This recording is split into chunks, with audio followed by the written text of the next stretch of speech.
भारतीय संस्कृति संसद द्वारा आयोजित पुराण चर्चा कार्यक्रम में आप सभी का स्वागत है। और आज जैसा कि हमारे आमंत्रण पत्र में लिखा हुआ था कि हम मत्स्य पुराण के द्वितीय अंश उसके अर्धांश पर जो है आज चर्चा करेंगे। तो पिछले 26 जनवरी को हमारी सभा नहीं हो पाई। इसका कारण वो फरवरी को महाशिवरात्रि का महापर्व, उस दिन विचार था कि हम मत्स्य पुराण शुरू करेंगे, मत्स्य पुराण का द्वितीय अंश पूरा करेंगे, किंतु उसकी जगह आज हमने ये सभा आयोजित की है।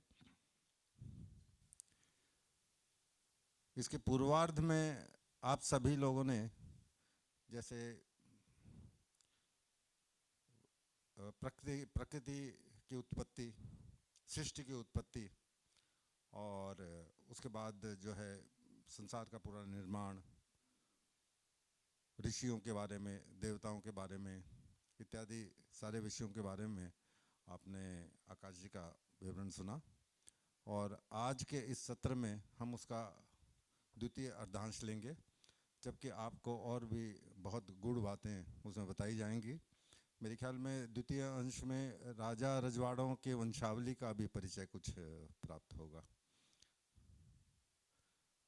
और कई लोगों से मेरे पास यह अनुरोध आया कि हम प्रश्नोत्तरी का जो है एक सत्र रखें। तो प्रश्नोत्तरी के सत्र प्रश्न नहीं, और प्रश्नोत्तरी का आज हमने 15 मिनट का एक छोटा सा सेशन रखा है जिसमें आप अपने प्रश्न पूछ सकते हैं। और इसके बाद जब चर्चा हम करेंगे तब एक दिन पूरा 3 पुराण पूरे होने के बाद में ऐसा विचार है कि हम चर्चा जो है उसके बाद में एक पूरा सत्र हम चर्चा का रखेंगे, जबकि आप अपने कुछ विचार उसमें अपने उद्गारों को व्यक्त कर पाएंगे और आकाश जी से भी उसके बारे में उनकी जो है प्रतिक्रिया हमको प्राप्त होगी। तो वह आज अगर मत्स्य पुराण का द्वितीय अर्धांश पूरा हो जाएगा तब हम अगली बार 15 दिन बाद जो बुधवार पड़ेगा उस दिन शायद इस चर्चा को लें। तो आज सिर्फ अपने जो है जिज्ञासा आप प्रश्नोत्तर से संबंधित विषय पर ही रखिएगा। और प्रश्नोत्तर सत्र शुरू होने के बाद में वह पहले मैं प्रश्नों के बारे में आपको कुछ बताना चाहूँगा कि प्रश्न की क्या अहमियत है और प्रश्न का क्या अस्तित्व है। तो उससे हम अपने प्रश्नोत्तरी का सत्र प्रारंभ करेंगे। तो अभी मैं आकाश जी शर्मा से अनुरोध करता हूँ कि वे मंच का भार संभालें और द्वितीय अर्धांश के ऊपर में अपना वक्तव्य दें। धन्यवाद। श्री गणेशाय नमः। वंदे देवो उमापतिं सुरगुरुं वंदे जगत्कारणं वंदे पन्नगभूषणं मृगधरं वंदे पशूनां पतिं वंदे सूर्यशशाङ्कवहिनयनं वंदे मुकुन्दप्रियं वंदे भक्तजनाश्रयं च वरदं वंदे शिवं शंकरम्। भगवान नारायण एवं सृष्टिकर्ता समस्त आदि भूतों को स्मरण करते हुए मत्स्य पुराण की जो चर्चा हमने प्रारंभ की है, इनकी मूल बातों में जैसा कि हमने पूर्व में भी बताया 291 अध्याय हैं, 291, और 14,000 श्लोकों में ये रची गई है।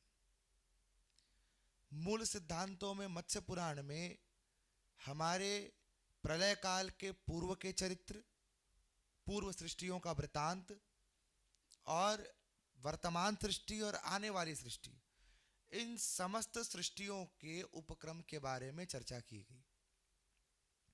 जब राजा सत्यव्रत को भगवान के दर्शन हुए, उन्होंने भगवान मत्स्य से जो कथा पूछी, तो भगवान मत्स्य ने उनके विषय में जो जो बातें कही, उसी के आधार पर मत्स्य पुराण रचित है। बात प्रश्नोत्तरी की भी है, बात चर्चा की भी है।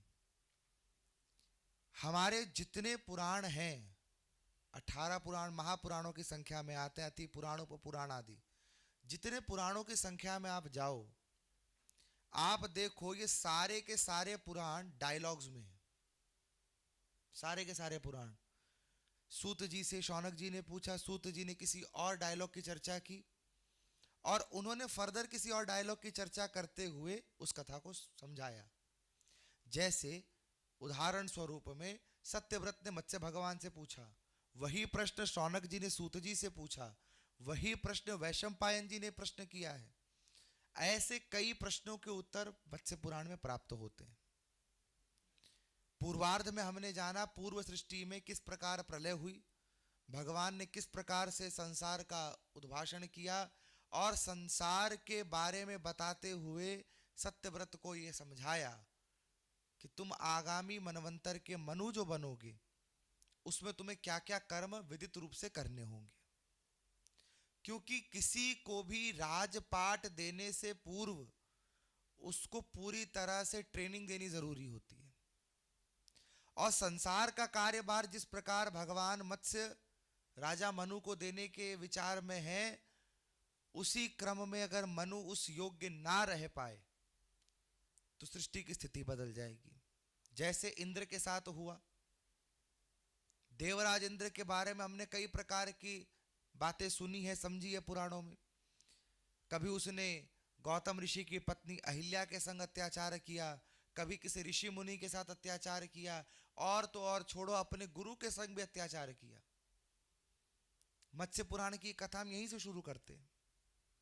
देवराज इंद्र की नियुक्ति के पूर्व, क्योंकि कर्मानुकूल होकर उन्हें इंद्र पद तो मिल गया, पर इंद्र पद के अभिमान में उन्होंने इंद्र के द्वारा किए जाने वाले कर्मों के प्रति रुचि नहीं दिखाई।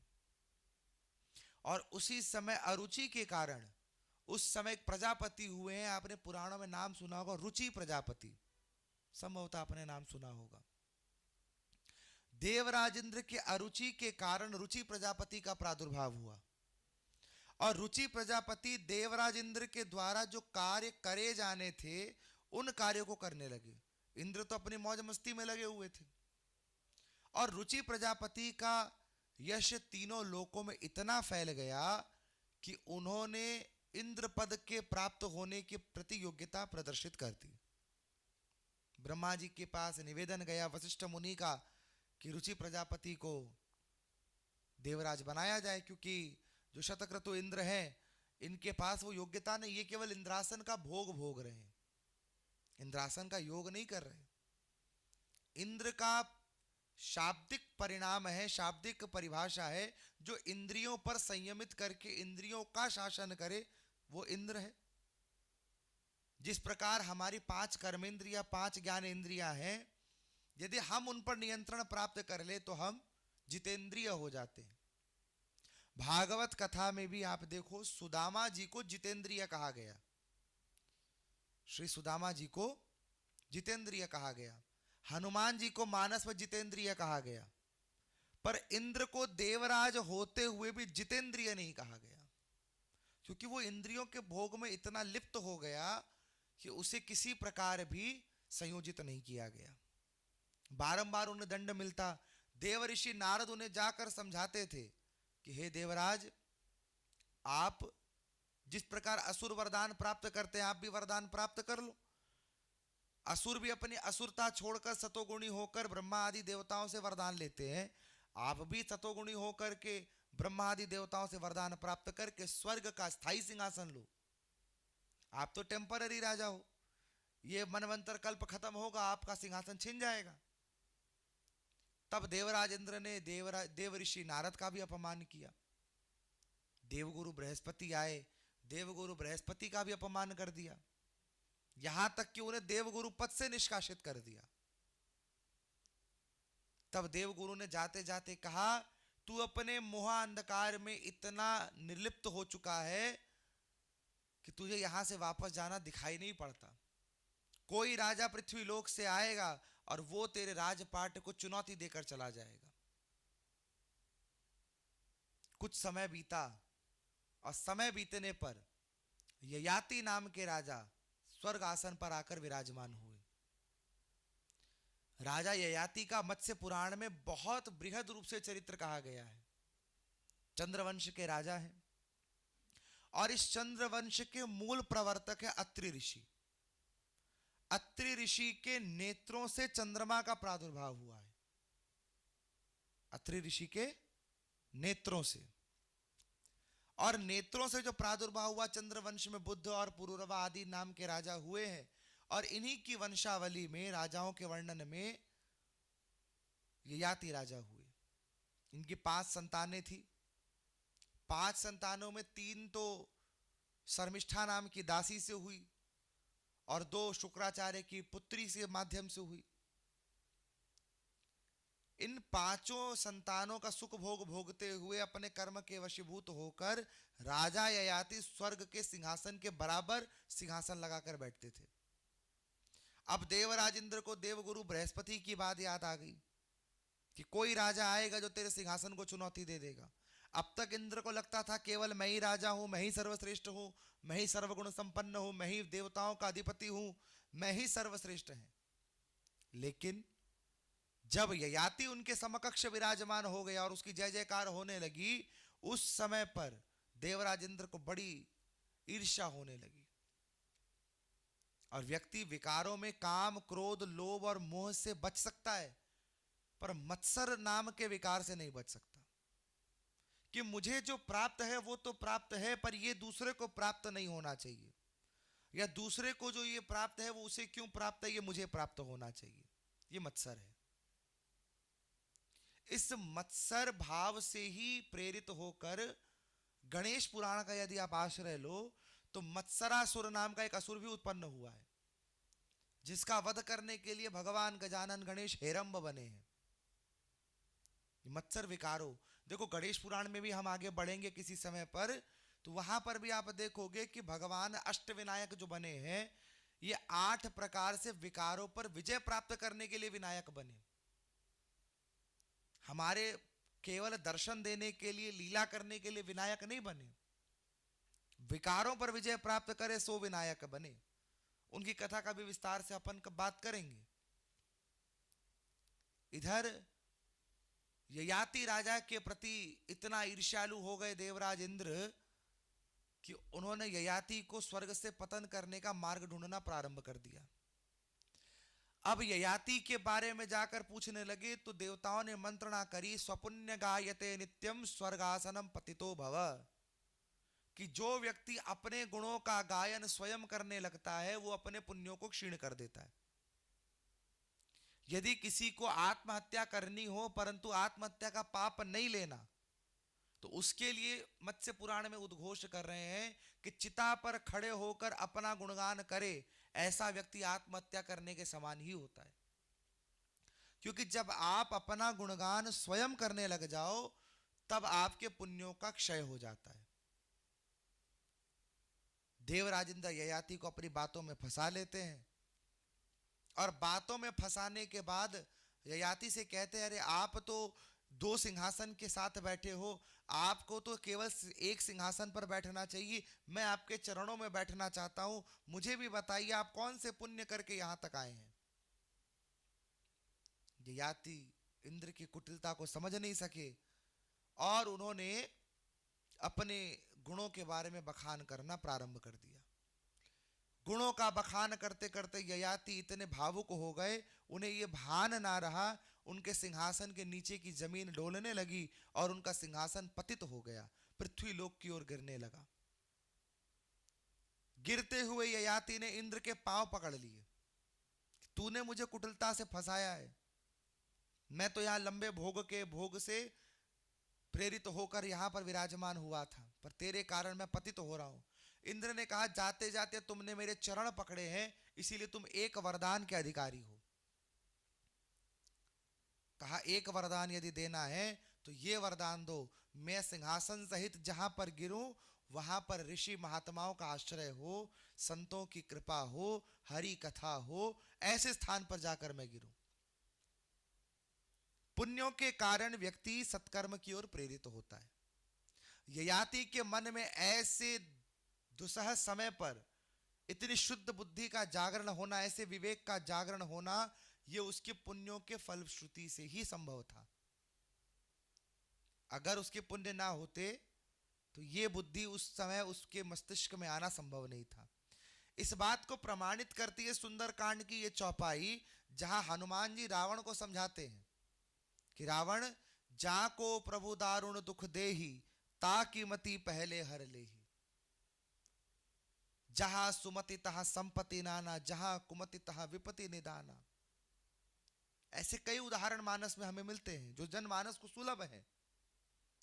मति भ्रम तोर प्रकट में जाना, उल्टा होई कहे हनुमाना। ऐसे कई उदाहरण हैं। शारदा सहाई हो रही है, ऐसे शारद सहाई, सरस्वती सहाई, ऐसे कई शब्द वहां मिलते हैं कि सही समय पर सही बात का चिंतन मन में होना और उसके प्रति कार्यरत होना, यह हमारे पुण्यों के फलस्वरूप ही प्राप्त होता है। और बुरे वक्त में हरि स्मृति आना, ये तो अति कृपा होने के बाद ही संभव होता है। क्योंकि हम गायन भी करते हैं कई जगहों पर कि जन्म जन्म मुनि जतन कराही, अंत राम कही आवत नाही। कि मृत्यु से ज्यादा दुसह पीड़ा संसार में दूसरी नहीं है। और मृत्यु के समय यदि हरि नाम मुख पर आ जाए, कर्ण में पड़ जाए, तो व्यक्ति मुक्त हो जाता है। पर जन्म जन्म की उत्कंठा होने के बाद भी ये कर्म हो नहीं पाता, क्योंकि हमारे पुण्य उतने बलवान नहीं है। ययाति के हृदय में ये बात थी कि मैं हरि कथा संयुक्त स्थान पर यदि गिरा तो अभी तो इंद्रासन से पतित हुआ हूं, मैं मोक्ष को प्राप्त हो जाऊंगा। गिरने के प्रति भी ऐसा भाव रखना, ये कृपा से संभव है। और ये कृपा होती है गुरु के आशीर्वाद से। और ययाति पर जिस गुरु की कृपा थी, वो गुरु का नाम था श्री शुक्राचार्य। कहने को तो वो दैत्य गुरु थे, पर ययाति को मुक्त करने के पीछे जो गुरु था, उसका नाम शुक्राचार्य। और इनका उद्देश्य ये था इंद्र के समकक्ष इन्हें विराजमान करने का, कि जिस समय देवगुरु पद का चयन होना था, उस पद के लिए शुक्र और गुरु दोनों ही समकक्ष भाव से, समता के भाव से उपयुक्त थे। Both were equivalent. लेकिन देवताओं का भाव बृहस्पति की ओर अधिक था, शुक्र के प्रति कम था। नतीजतन कर्म ऐसा हुआ कि देवगुरु बृहस्पति बने और शुक्राचार्य दैत्य गुरु बने। तो दैत्याचार्य शुक्राचार्य ने ययाति को इस योग्य बना दिया कि तुम इंद्रासन के समकक्ष बैठ जाओ, तो मुझे ऐसा भाव होगा कि मैं देवगुरु बन गया। परंतु इंद्र की कुटिलता से आज ययाति पराजित होकर पृथ्वी पर गिरा। जिस स्थान पर ययाति गिरा, उस स्थान पर रुचि प्रजापति तपस्या कर रहे थे। इंद्र ने वरदान दिया था और जान करके उसने रुचि प्रजापति के पास भेजा कि मैं देखूं तो सही, मेरी अरुचि से जो रुचि पैदा हुई है, वो ययाति का कल्याण कैसे करती है। देवगुरु बृहस्पति के स्थान पर इसने जिसे गुरु बनाया था, उसका नाम था त्वष्टा ऋषि। और त्वष्टा ऋषि ने अपने यज्ञ हवन कुंड से देवताओं और असुरों के बीच सामंजस्य बैठाने के लिए त्रिशिरा नाम के एक असुर को उत्पन्न किया। 3 अश्वमुखा त्रिशिरा था। और भगवती जगदंबा के आशीर्वाद से त्वष्टा ऋषि अवध्य थे। त्वष्टा ऋषि 4 आहुतियां दिया करते थे। जिस प्रकार हम भी आहुतियां दिया करते हैं, तो 4 प्रधान आहुतियां होती है, प्रजापति की, पितरों की, देवताओं की और अन्य जीवों की। ये सारी आहुतियों की जो विधि है, ये रुचि प्रजापति के द्वारा बाद में प्रतिपादित हुई है, जो अभी आप आगे कथा में सुनोगे। इन 4 आहुतियों में ये 3 आहुति देवताओं को देते थे और 1 आहुति दैत्यों को देते थे। दैत्य पुष्ट होने लगे। इंद्र को दिखा कि त्वष्टा ऋषि इस प्रकार से दैत्यों को पुष्ट कर रहे हैं, कल को दैत्य हमारे सर पर तांडव करेंगे, कुछ करना होगा। तो इंद्र ने कुटिलता से त्रिशिरा का वध कर दिया। इससे त्वष्टा ऋषि इतने क्रोधित हो गए, देवगुरु पद का त्याग कर दिया और माता जगदंबा से आशीर्वाद लिया, ऐसा पुत्र दो जो देवता तो छोड़ो त्रिदेवों से भी अवध्य हो जाए। और तब देवताओं के और भगवती जगदम्बा के आशीर्वाद से वृत्रासुर नाम का पुत्र मिला त्वष्टा ऋषि को। इस वृत्रासुर ने इंद्र को निगल लिया और इंद्र को निगलने के बाद स्वर्ग पर राज करने लगा। सृष्टि में त्राही त्राही होने लगी। उस समय देवराज इंद्र की पत्नी जिसका नाम है सची, इन्होंने माता जगदम्बा से प्रार्थना की कि दोष इंद्र का है, वैधव्य मैं क्यों भुगतूं। तब माता जगदम्बिका ने आशीर्वाद देकर इंद्र को वृत्रासुर के कुक्षी से बाहर निकाला, जिसके कारण इंद्र को एक नाम मिला कुक्षराज। मत्स्य पुराण में इसका उल्लेख मिलता है, कुक्षराज नाम मिला। और कहा देवराज इंद्र को माता जगदम्बा ने सावधान करके कि इंद्र अब भी समय है, अपने पापों का प्रायश्चित करो, अन्यथा तुम हर प्रकार से दंड के अधिकारी हो चुके हो। और सृष्टि के न्याय संहिता में एक बात छिपी है कि जब तक पापी का पाप अपनी चरम पर नहीं पहुंचता उसका पतन नहीं होता, और चरम पर पहुंचने के बाद उसका पुनरुत्थान कोई कर नहीं सकता। आप जितने आख्यान पढ़ लो पुराणों में, जिन जिन पापियों के पाप चरम पर पहुंचकर उनका पतन हुआ, वो वापस उस जगह पर नहीं पहुंच पाए जहां पहले थे। इंद्रदेव की कथा आप सुन रहे हो अभी। इधर ययाति राजा पृथ्वीलोक पर आए रुचि प्रजापति के पास, और उनके पास बैठ करके तीर्थों की महिमा सुनी। वृत्रासुर की इससे आगे की जो कथा मत्स्य पुराण में है, वहां सिर्फ इतना ही वर्णन किया गया कि वृत्रासुर का वध देवराज इंद्र ने दधीची द्वारा दिए गए अस्थियों से वज्र बनाकर कर दिया। पर इसकी जो विस्तारित कथा है कि वृत्रासुर का वध किस प्रकार हुआ, ये कथा आपको देवी भागवत में मिलेगी कि किस प्रकार समुद्र के फेन में वज्र का संहन करके दधीची ऋषि के मंत्र के द्वारा दाधिच्य अस्त्र से वृत्रासुर का अंत हुआ। और फिर इंद्र को ब्रह्म हत्या लगी, और फिर कमल नाल में बैठ करके उन्होंने 1 सहस्त्र वर्षों तक भगवान सदाशिव की आराधना की, जिसके कारण ब्रह्म हत्या के 3 भाग हुए। उन 3 भागों में प्रथम भाग मिला वृक्ष की छाल को, इसीलिए वृक्ष सर्व पूज्यमय है, परंतु वृक्ष की छाल पूजा में प्रयोग में नहीं आती। दूसरा भाग मिला जल की ऊपरी सतह को, इसलिए नदी कूप आदि में जब आप स्नान करते हो तो जल को पीछे धकेला जाता है, सीधे जल में नहीं उतरा जाता, क्योंकि जल की ऊपरी सतह पर ब्रह्म हत्या का वास है। और तीसरा भाग उसका जो है वो मिला स्त्रियों को। वेद पाठोक्त स्त्रियां वहां पर उपलब्ध हुई। उन्होंने कहा इंद्र की तीसरी ब्रह्म हत्या का भार हम अपने ऊपर सहन करेंगी। भगवान सदाशिव ने कहा, हे देवियों, यदि तुम इस ब्रह्म हत्या को अपने ऊपर धारण कर लोगी तो तुम वेद आदि अध्ययन से विमुख हो जाओगी, तुम्हारा वेद पठन से अधिकार हनन हो जाएगा, और हर प्रकार के वैदिक अनुष्ठान में तुम केवल सहयोगिनी बनकर रह जाओगी, तुम उसकी होता नहीं बन सकती। माताओं ने अपना अधिकार त्यागा कि सृष्टि के संतुलन के लिए यदि हमारा अधिकार का हनन हो जाए तो हमें यह हनन स्वीकार है। और तब से माताओं को रजस्वला धर्म की प्राप्ति हुई, और यही कारण हुआ कि जितने भी वेद आदि अनुष्ठान हैं, इसमें जो उद्गाता है होता है वो ब्राह्मण पुरुष वर्ग होता है। माताओं ने कहा, प्रभु हमने तो अपना धर्म त्याग दिया, हमने अपना अधिकार छोड़ दिया, हमें मिलेगा क्या। तब भगवान सदाशिव ने कहा, हे देवियों, जो फल ब्राह्मणों को सहस्त्र वर्ष तक यज्ञ करके भी प्राप्त नहीं होता, करोड़ों बार तीर्थ अवगाहन करके प्राप्त नहीं होता, कोटि कोटि जन्म लेकर हमारे मंत्रों से प्राप्त नहीं होता, वो सारे पुण्य आपको केवल एक पतिव्रत धर्म का पालन करने से एवं अपने कुल परंपरा के अनुकूल होकर स्त्री धर्म का पालन करने से ही प्राप्त हो जाएंगे। ये बात भगवान शंकर ने कही। माताएं कहने लगी, प्रभु ये तो आप सतयुग की बात कह रहे हो, त्रेता द्वापर कलयुग आदि दारुण युगों में ना कोई बताने वाला होगा ना कोई मानने वाला होगा, ऐसे युगों में माताएं तो इस धर्म से विमुख हो जाएंगी, तो वो क्या करें। तब भगवान शिव ने कहा, ऐसे समय पर जब भी कोई स्त्री तीर्थ में जाकर, खास करके गंगा द्वार पर या फिर प्रयागराज में या फिर काशी में आकर के तीर्थ स्नान करती है तो भी उसे वही फल प्राप्त हो जाएगा।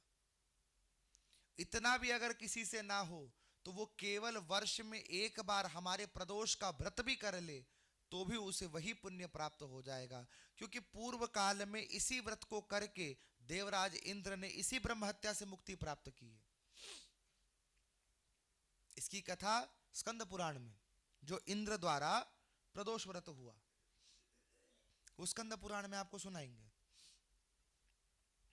तब माताओं ने भगवान शंकर की भूरी भूरी प्रशंसा की और यही कारण हुआ कि माताएं आज भी वेद पाठन नहीं करती, माताओं को आज भी प्रणव उच्चारण की मनाही की गई है, माताओं को आज भी व्यासपीठ धारण की मनाही की गई है, परंतु इसके साथ साथ में भागवतकार ने उन्हें पुराण श्रवण का अधिकारी बनाया, कीर्तन करने का अधिकारी बनाया एवं हर प्रकार से सौभाग्यशाली व्रत करने का अधिकारी बनाकर परम सती होने का सौभाग्य प्रदान किया। आप सब यहाँ पर वयोवृद्ध हो, उचित अनुभव लेकर विराजमान हो। आपने अपने जीवन में सतियों की चर्चा तो बहुत सुने होगी, सतों की चर्चा सुनी? क्यों सता कोई हुआ ही नहीं, सता कोई हुआ ही नहीं। एकाध लोकाचार में लोक परंपराओं में आपको राजस्थान आदि में सता की परंपरा मिलेगी। कुछ एक महानुभाव हैं, जैसे आप खाटू धाम अगर जाओ वहां पर एक सता जी का मंदिर है जो अपनी पत्नी के लिए सता हो गए, पर वो परंपरा में नहीं है, क्योंकि दो शब्द हैं, एक है प्रथा और एक है रीति। प्रथा वो है जो लोकाचार से बनती है और रीति वो है जो वेदोक्त धर्म से पालन की जाती है। भगवान को प्रसन्न करने के लिए किया गया कर्म रीति के अनुकूल होता है और लोक परंपराओं का पालन करने के लिए, लोकाचार का अनुमोदन करने के लिए किए गए कर्मों का फल प्रथा होती है। इसलिए सती आदि प्रथा बाद में राजा राम मोहन रॉय के समय पर बंद की गई, क्योंकि लोगों ने इसे प्रथा ना कह करके अत्याचार बना दिया, प्रथा ना कहकर अत्याचार बनाया। तो उस समय पर उसे बंद करने की आवश्यकता हुई तो वो बंद हुई, परंतु भगवान शंकर ने इस बात का प्रतिपादन किया। इधर राजा ययाति रुचि प्रजापति से संभाषण करते हुए इस बात का पालन करके बताते हैं कि मैं तो स्वर्ग तक पहुंच गया था, मेरा पतन क्यों हुआ, जरा आप कृपा पूर्वक बताओ।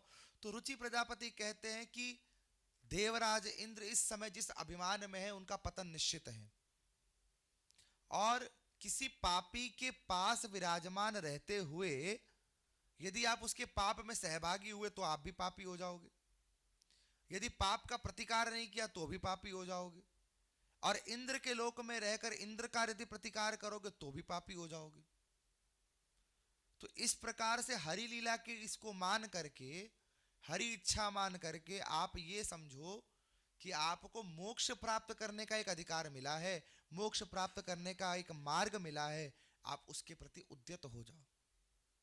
तो राजा ययाति ने उस समय जो महाराज रुचि प्रजापति से परम ज्ञान की उपलब्धि प्राप्त की, वही ज्ञान उन्होंने महाराज यदु को प्रदान किया। राजा ययाति के पुत्र हुए यदु, और यदु को जब वो परम ज्ञान दिया तो उस परम ज्ञान से उन्होंने द्वादशाक्षर मंत्र का अनुष्ठान किया।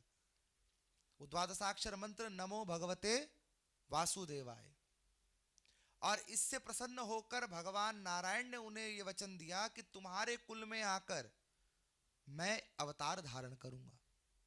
और इन्हीं यदु के कुल में आगे चलकर शूरसेन हुए, शूरसेन के वसुदेव हुए, और वसुदेव के भगवान श्री कृष्ण।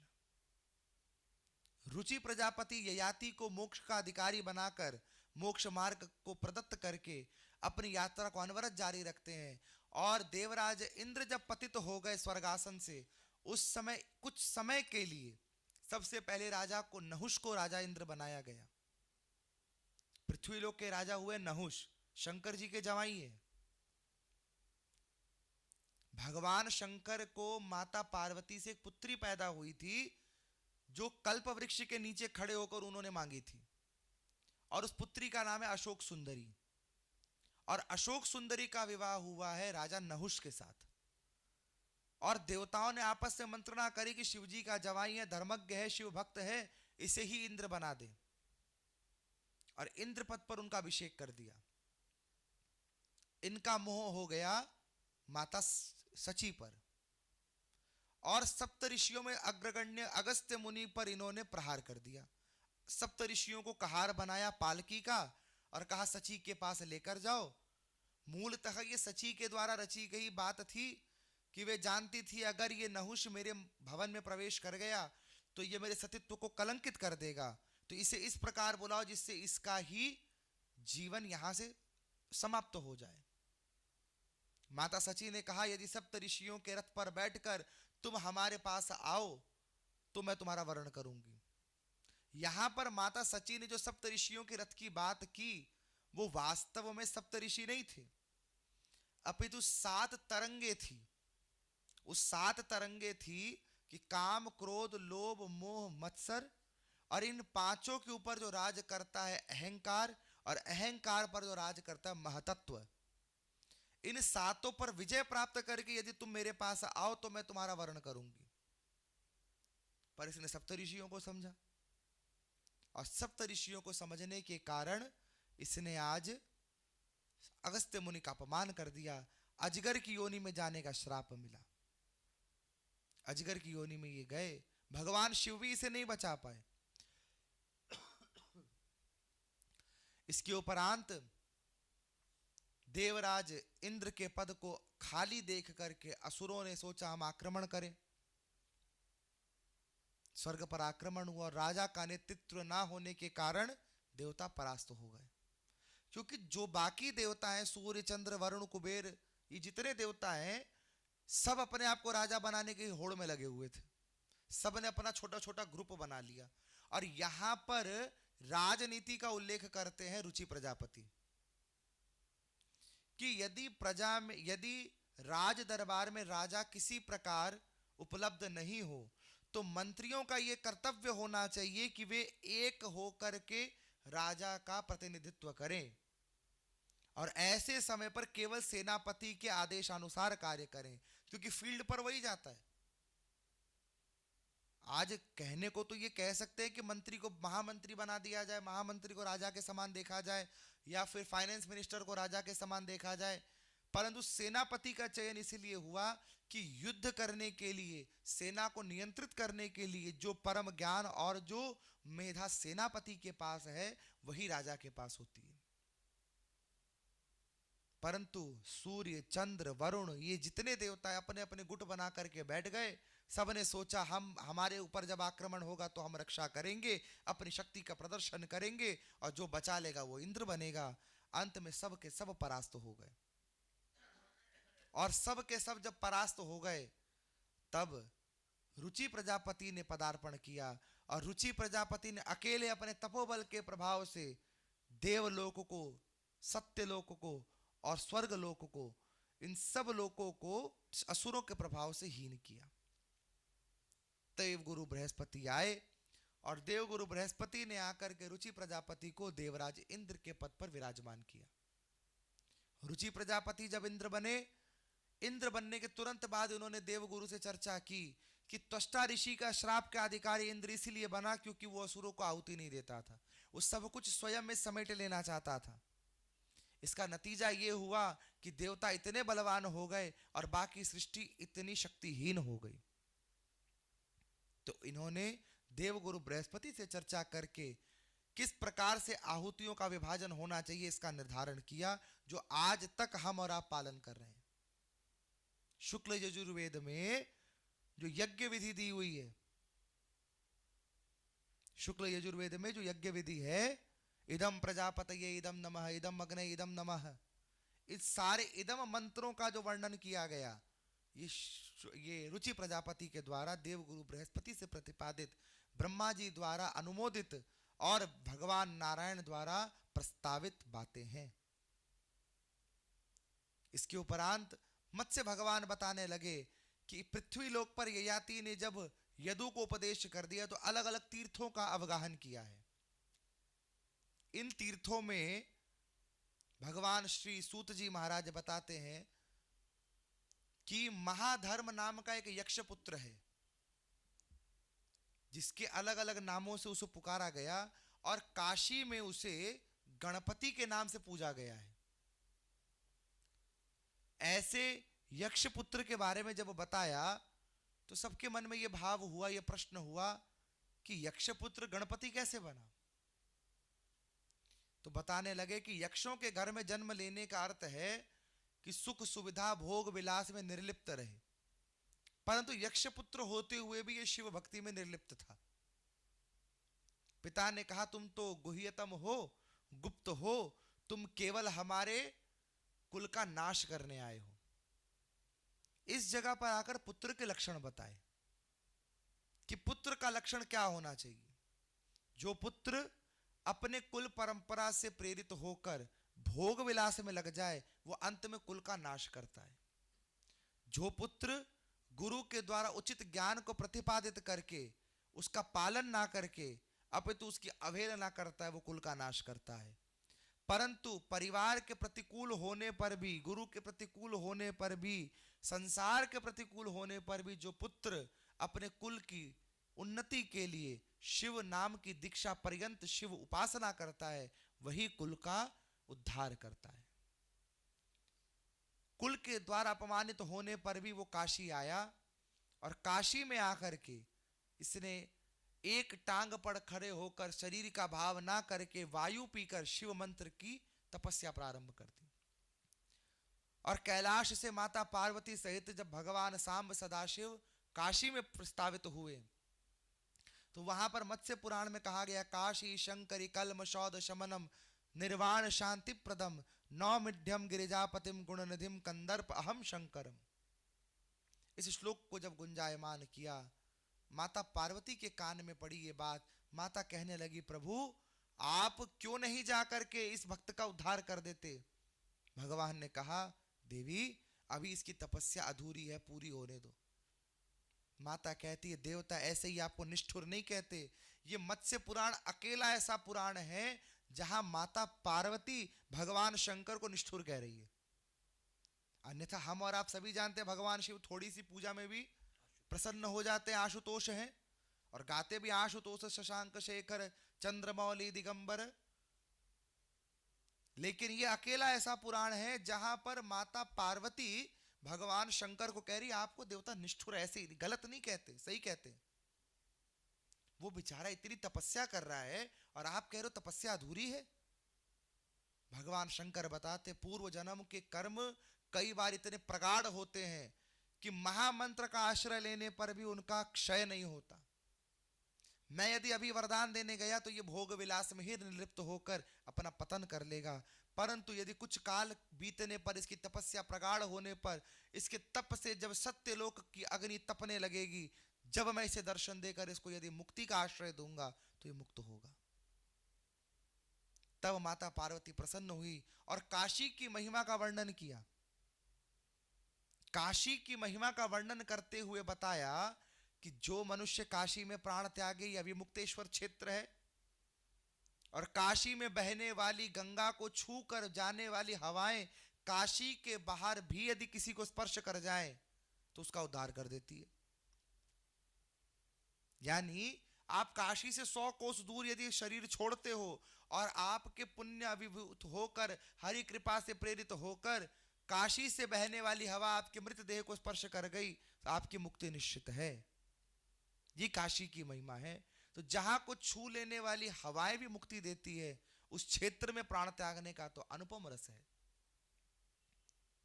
इस क्षेत्र में प्रयागराज में कोई यदि ना जा पाए, गंगा द्वार पर यदि कोई ना जा पाए, नैमिषारण्य यदि कोई ना जा पाए और काशी में आकर केवल शिव नाम गाने लग जाए तो उसे सारे तीर्थों में स्नान करने का फल काशी की हवाओं में मिल जाता है। गंगा जी तक जाने की जरूरत ही नहीं है। काशी में ऐसी महिमा बताई भगवान शंकर ने कि काशी की सीमाओं के बारे में वर्णन किया कि महाशैल पर्वत से प्रारंभ होकर गंगा के किनारे तक जो 5 कोस का नगर बसा है उस क्षेत्र पंचकोशी का नाम काशी है। वो महाशैल कौन? विंध्य पर्वत। विंध्य पर्वत के बारे में बताया और कहा देवी इसी विंध्य पर्वत पर आप विराजमान होगी द्वापर युग में।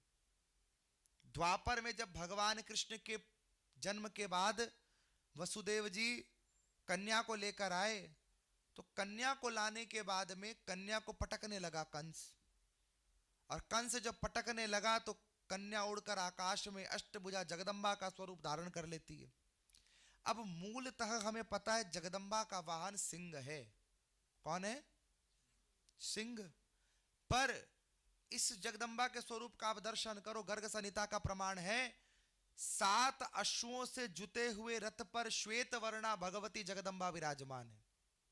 गर्ग संहिता गोलोक खंड में पढ़ना जाकर, 7 अश्वों से जुते रथ में श्वेत वर्णा यानी श्वेत रंग के वस्त्र पहनकर भगवती जगदम्बा विराजमान हुई है। और जगदम्बा ने आकर के कहा कंस से, चाहूं तो तेरा वध अभी कर दूं, तेरा वध करने के लिए मेरे प्रभु को आना भी नहीं पड़े, मेरे एक भ्रिकुटी विलास से तेरे जैसे कोटि कोटि कंस का विध्वंस हो सकता है, मेरे एक नख प्रहार मात्र से तेरे शरीर के 50 छिद्र हो सकते हैं, लेकिन हे मूढ़ तेरा वध मेरे हाथों नहीं लिखा, तुझे बताती हूं तुझे मारने वाला प्रकट हो चुका है। भगवान कृष्ण के चरित्र को पढ़ने में अद्भुत आनंद है, क्योंकि बाकी सारे देवता जो काम करते प्लानिंग करके करते हैं, भगवान कृष्ण प्लानिंग करके नहीं करते, बता के करते हैं। कंस का वध करने भी गए तो बता के पहले 11 वर्ष 58 दिन तक कंस को छकाया है कि मामा जी ढूंढ सको तो ढूंढो। ऐसा थोड़ी नहीं कि भगवान छिप के बैठे थे, 11 वर्ष 58 दिन तक भगवान ने छकाया, उसके बाद उसका वध किया।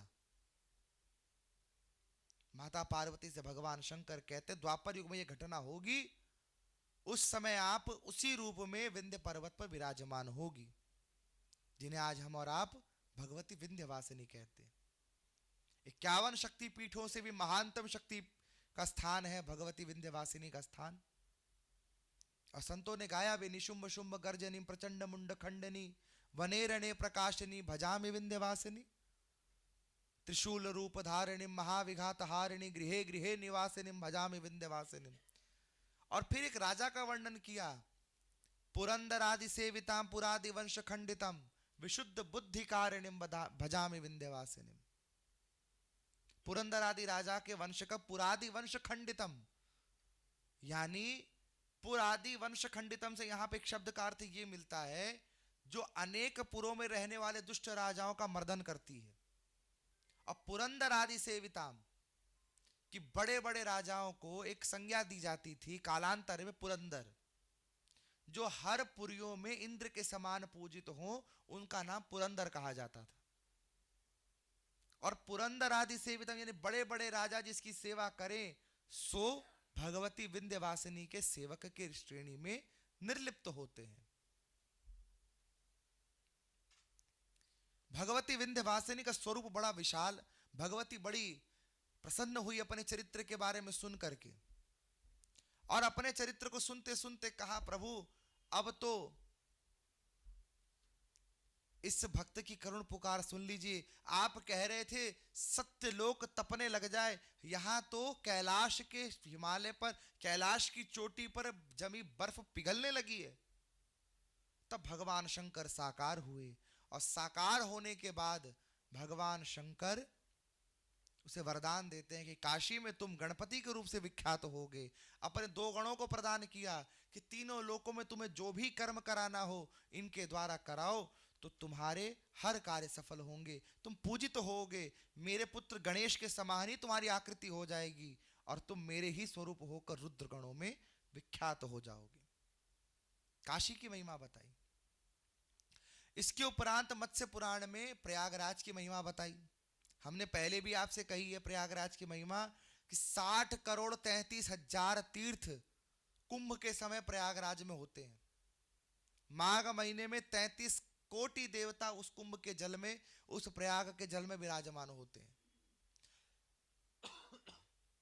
और माघ के महीने में प्रयागवास यदि कोई कर ले, कल्पवास कर ले, तो कल्प कल्पांतर तक जन्म लेकर जो भोग भोगने होते हैं वो उन भोगों का क्षय उसी स्थान पर हो जाता है।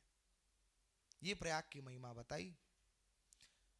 हरिद्वार की महिमा में कहा कि जो मनुष्य हरिद्वार में आकर के अपने पूर्वजों के पितरों के निमित्त पिंडदान आदि कर दे, उसके पितृ सीधे बैकुंठ को प्राप्त होते हैं। इसी बीच में नारद जी से युधिष्ठिर ने प्रश्न पूछा है कि प्रभु, आपने बताया कि जब भगवान मत्स्य बनकर आए उस समय उनकी नाव पर देवी नर्मदा विराजमान थी, तो क्या प्रलय काल में नर्मदा विलुप्त नहीं होती? तो युधिष्ठिर को नारद जी बता रहे हैं कि हे राजन, अमरकंटक देश में 11 करोड़ रुद्रों का वास है। कितने करोड़? 11 करोड़। इस क्षेत्र में भगवान रुद्र सप्त मातृकाओं के संग भी विराजमान होते हैं। अब भगवान नरसिंह का पूजन करते हैं, अर्धनारीश्वर रूप से भी यहां विराजमान होते हैं। इसी अमरकंटक देश के निकट जो नदी बहती है, इसका नाम है नर्मदा। ये नर्मदा गंगा को भी पावन करती है। कहा, सरस्वती नदी में 7 दिन तक स्नान करो तो पवित्र करती है, यमुना जी में 3 दिन तक स्नान करो तो पवित्र करती है, गंगा जी में एक पक्ष में किसी एक समय पर स्नान कर लिया तो गंगा पवित्र करती है, और नर्मदा केवल दर्शन मात्र से पवित्र कर देती है। भगवती नर्मदा भगवान शंकर को परम प्रिय है। नर्मदा की कथा यूं तो बड़ी विस्तारित है कि इनका विवाह किसी नद से होना था, पर उन्होंने किसी और नदी का अवगाहन किया, इसलिए नर्मदा उल्टी बहने लगी। ये सारी कथा वस्तुतः आपको पता होगी, स्कंद पुराण में मिलती है भगवती नर्मदा की विस्तारित कथा। नर्मदा की ऐसी कथा सुनने के बाद सब कहते हैं कि नर्मदा पवित्र कैसे करती है? तो कहा, काशी क्षेत्र में जाकर भगवती नर्मदा ने तपस्या की है, और काशी में आज भी वो शिवलिंग विराजमान है। यदि आप काशी जाओ, नर्मदेश्वर महादेव, उसी स्थान पर भगवती नर्मदा ने तपस्या की है। और उस समय पर भगवान सांब सदाशिव से वरदान मांगा, श्रेयसा यद भवेच श्रेय पावना नाम च पावनम। मैं श्रेष्ठ में सर्वश्रेष्ठ हो जाऊं, पावन को भी पावन कर सकूं, ऐसी कृपा करो।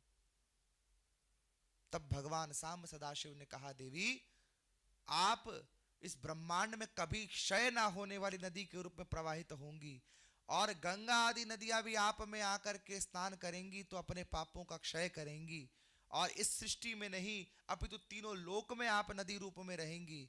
प्रलय काल में भी आप सूखेंगी नहीं, अपितु प्रवाहित रहेंगी, और अपनी इच्छा से तीनों लोक में कहीं पर भी आने जाने में सक्षम होंगी। नर्मदा को वरदान मिला, और वही नर्मदा अमरकंटक के निकट आज भी प्रवाहित है। व्रतों के बारे में बताया कि सब लोग व्रत करते हैं, पूजा करते हैं, पर व्रतों का प्रभाव दिन प्रतिदिन कम हो रहा है। आप एकादशी व्रत करते होगे मेरे अनुमान से, कोई द्वादशी व्रत करता होगा, कोई शिवरात्रि करके आया होगा, कोई प्रदोष कर रहा होगा, कोई सोमवार, गुरुवार, शुक्रवार कर रहा होगा। स्थिति में यह परिवर्तन है कि व्रतों में कल्प भेद से, फल भेद से लोगों में भावना कम हो गई। आप कथा सुनोगे तो हम कहेंगे इस एकादशी को करने से इतने करोड़ यज्ञों का फल प्राप्त होता है, तो व्यक्ति कहता है इतने करोड़ यज्ञ का फल यदि है तो हमें मिलता क्यों नहीं? प्रश्न उठता है। तो यहां पर सूत जी बताते हैं व्रत करने का नियम क्या। व्रत करने से एक दिन पूर्व सूर्यास्त तक आपको जो खाना है खाओ, सूर्यास्त के बाद कुछ भी खाना बंद करो, जितेंद्रिय रहो। व्रत वाले दिन सुबह ब्रह्म मुहूर्त में उठकर स्नान आदि से निवृत्त होकर आप व्रत का संकल्प लो, व्रत के अधिष्ठाता देवता का पूजन करो, और पूरे दिन काम, क्रोध, लोभ, मोह, मत्सर से बचे रहो और भजन में लगे रहो। यदि शरीर साथ दे तो निर्जल रहो, साथ ना दे तो फलाहार करो, पर फलाहार भी इतना ही करो जिससे आपकी जठराग्नि शिथिल रहे। यहां पर थोड़ा आयुर्वेद के बारे में चर्चा हुई है कि हम व्रत में, आप देखो अनुमानतः व्रत में भूखा रहने पर व्यक्ति का पेट गर्म हो जाता है, जठराग्नि शयम नित्यम व्रतम कायम फलाहारे, कि जठराग्नि आपकी शिथिल रहे, यानी पेट गर्म ना हो, इतने समय का, इतने अक्ष का आप फलाहार ग्रहण करो। और फलाहार ग्रहण करने के साथ हरि भजन में लगे रहो, देवता का पूजन करने में लगे रहो, रात्रि जागरण करो। अगले दिन सुबह स्नान आदि से निवृत्त होकर पुनः पूजन करो, व्रत का पारण करो, किसी ब्राह्मण को बुलाकर भोजन कराओ और तब जाकर के स्वयं भोजन करो। अब बताओ, इतने नियम कोई पालन कर सकता है? करेगा भी तो एक आध व्रत में करेगा। एक बड़ा प्रचलित व्रत है हरितालिका व्रत। हरितालिका तीज होती है ना, तो हमने माताओं को देखा वो एक रात पहले 12 बजे भोजन बंद कर देती है और अगली रात 12 बजे खाना शुरू कर देती। ये विधान नहीं है। हमारे यहां काल गणना सूर्योदय से सूर्योदय तक चलती है, यानी हम देवता के साक्ष्य में कर्म करते हैं। देवता कौन? सूर्य नारायण। आज भी आप देखो, जीवन के जितने संस्कार हैं ये सूर्य नारायण के साक्ष्य में होते हैं। या तो सूर्य साक्षी या तो गंगा साक्षी, तीसरा कोई देवता साक्ष्य में नहीं है। पर हमने अपने व्रतों का विधान पलट दिया है। व्रतों के बारे में बताया कि जब मनुष्य श्रद्धा भाव से विनम्रता पूर्वक व्रतों का अनुमोदन करे तो ऐसे समय पर किए गए व्रतों से उसे पूर्ण फल प्राप्त होता है। परंतु व्रत करने का पुण्य आपके पापों से श्रेष्ठ हो तो तुरंत उसका फल मिलता है, और व्रत करने का पुण्य यदि आपके किए गए पापों पर भारी पड़े, हल्का पड़े, तो उसका कुछ समय बाद आपको फल मिलता है। व्रत किया हुआ खाली नहीं जाता। अनायास कृतम व्रत्वा सर्वभोग प्रदायते। अनायास किया गया व्रत भी व्यक्ति को भोग प्रदान करता है। छठ पूजा का व्रत आप सब जानते हो ना? और छठ पूजा का व्रत जो है, भागवत में इसके बारे में विस्तारित से कथा मिलती है। राजा प्रियव्रत ने अनायास किया और षष्ठी देवी देवसेना प्रसन्न हो गई और प्रसन्न होकर कहा, तुमने जिस प्रकार व्रत किया है उस व्रत से मैं प्रसन्न हूं, तुम इसका प्रचलन करो और मैं इस व्रत से तुष्ट होकर के भक्तों को भोग और मोक्ष दोनों प्रदान करूंगी। हर व्रत के पीछे एक विधान है, हर व्रत के पीछे एक कथा है, हर व्रत के पीछे एक प्रतिपादक है। पर हम जानने से ज्यादा तर्क में विश्वास रखने हैं, और ये कारण है कि हम जान नहीं पाते और तर्क में उलझ जाते हैं। हमें तर्क नहीं चाहिए, हमें उचित उत्तर चाहिए। यदि प्रश्नकर्ता का प्रश्न यह हो जाए कि ऐसा है तो क्यों है, सूर्य दिन में क्यों उगता है, इसके पीछे कोई तर्क नहीं है, क्योंकि यह प्रश्न ही गलत है। सूर्य उगता है इसीलिए वो दिन की श्रेणी में आता है, ना कि दिन में सूर्य उगता है। आप शायद संभवतः मेरी बात समझ पा रहे हो। दिन में सूर्य नहीं उगता, सूर्य के उगने से दिन होता है। और इसका दूसरा पक्ष समझो, नॉर्वे नाम की एक जगह है विश्व में जहां 6 महीने दिन और 6 महीने रात रहती है। तो अगर दिन और रात 24 घंटे के चक्र में चलते तो वहां 6 महीने दिन क्यों कहा जाता और 6 महीने रात क्यों कही जाती? उसी प्रकार शास्त्रों में जिन प्रश्नों को हम उठाते हैं, हमें इस भाव से नहीं उठाने हैं कि ऐसा क्यों है, अपितु इस भाव से उठाने हैं कि हमें भी जानकारी हो और संसार भी उससे लाभान्वित हो। हम शास्त्रों की गूढ़ रहस्य को चाहे जितना गोता लगा ले था नहीं पा सकते, क्योंकि हम कहते हैं हरि अनंत, हरि कथा अनंत। तो जब हरि अनंत है तो शास्त्र कैसे सीमित हो सकता है? शास्त्र भी अनंत है। शास्त्र के अनेक इतने बड़े बड़े ऋषि महात्मा हुए, अंत में क्या कहा? नेति नेति। अंत में तो यही शब्द आ जाता है। मार्कंडेय ऋषि मार्कंडेय पुराण में कहते हैं कि यदि व्यक्ति अपना पूरा जीवन किसी एक बीज के रहस्य को जानने में लगा दे तो भी उसका जीवन छोटा पड़ेगा। और ये वो उस समय कह रहे हैं जब मनुष्य की अधिकतम आयु 1000 वर्ष की थी, तो भी वो एक बीज के रहस्य को नहीं जान सकता। और हम उस परमात्मा को अपनी तर्क बुद्धि से पूरा का पूरा जानना चाहते हैं, जो कि संभव नहीं है। हम उतना जान सकते जितना वो हमें जनाना चाहता है। शिव को राम भी जानते हैं, शिव को रावण भी जानता है, पर राम के शिव उन्हें विजय दिलाते हैं और रावण के शिव उसे पराजय कराते हैं। इसका मतलब शिव में दोष नहीं है, जानने वाले में दोष है। जानने वाले में दोष है। दोनों ने स्तुतियां गाई है मानस में। रावण ने गाया है शिव तांडव, और शिव तांडव का प्रारंभ कैसा? जटाटवी गलज्जल प्रवाह पावित स्थले गलेव लंबे लंबिताम भुजंग तुंग मालिकाम डमट डमट डमट डमन निनाद वड्डमर वयम चकार चंड तांडवम तनोतु नः शिव शिवम। और राम जी ने जो स्तुति गाई है, नमामि शमिशान निर्वाण रूपम विभुम व्यापकम ब्रह्म वेद स्वरूपम, ऐसी स्तुति करने वाले राम जो उसके साकार और निराकार यानी सकल निष्कल दोनों रूप को जानते हैं। और रावण केवल भगवान शिव के रुद्र रूप की उपासना कर रहा है। जो रुद्र रूप आनंद में हो तो आनंद तांडव करे, रुद्र क्रोध में हो तो क्रोधित तांडव करे। क्योंकि आगे रावण स्वयं कह रहा है, धरा धरेन्द्र नंदिनी विलास बंधु बंधुर सुरद्रिगंत संतति प्रमोदमान मानसी। फिर कहता है, कृपा कटाक्ष धोरणी निरुद्ध दुर्धरापति क्वचित दिगंबरे मनो विनोद में तु वस्तुनि। आपका मन होता है संसार में लय होता है, आपका मन होता है संसार में प्रलय होता है।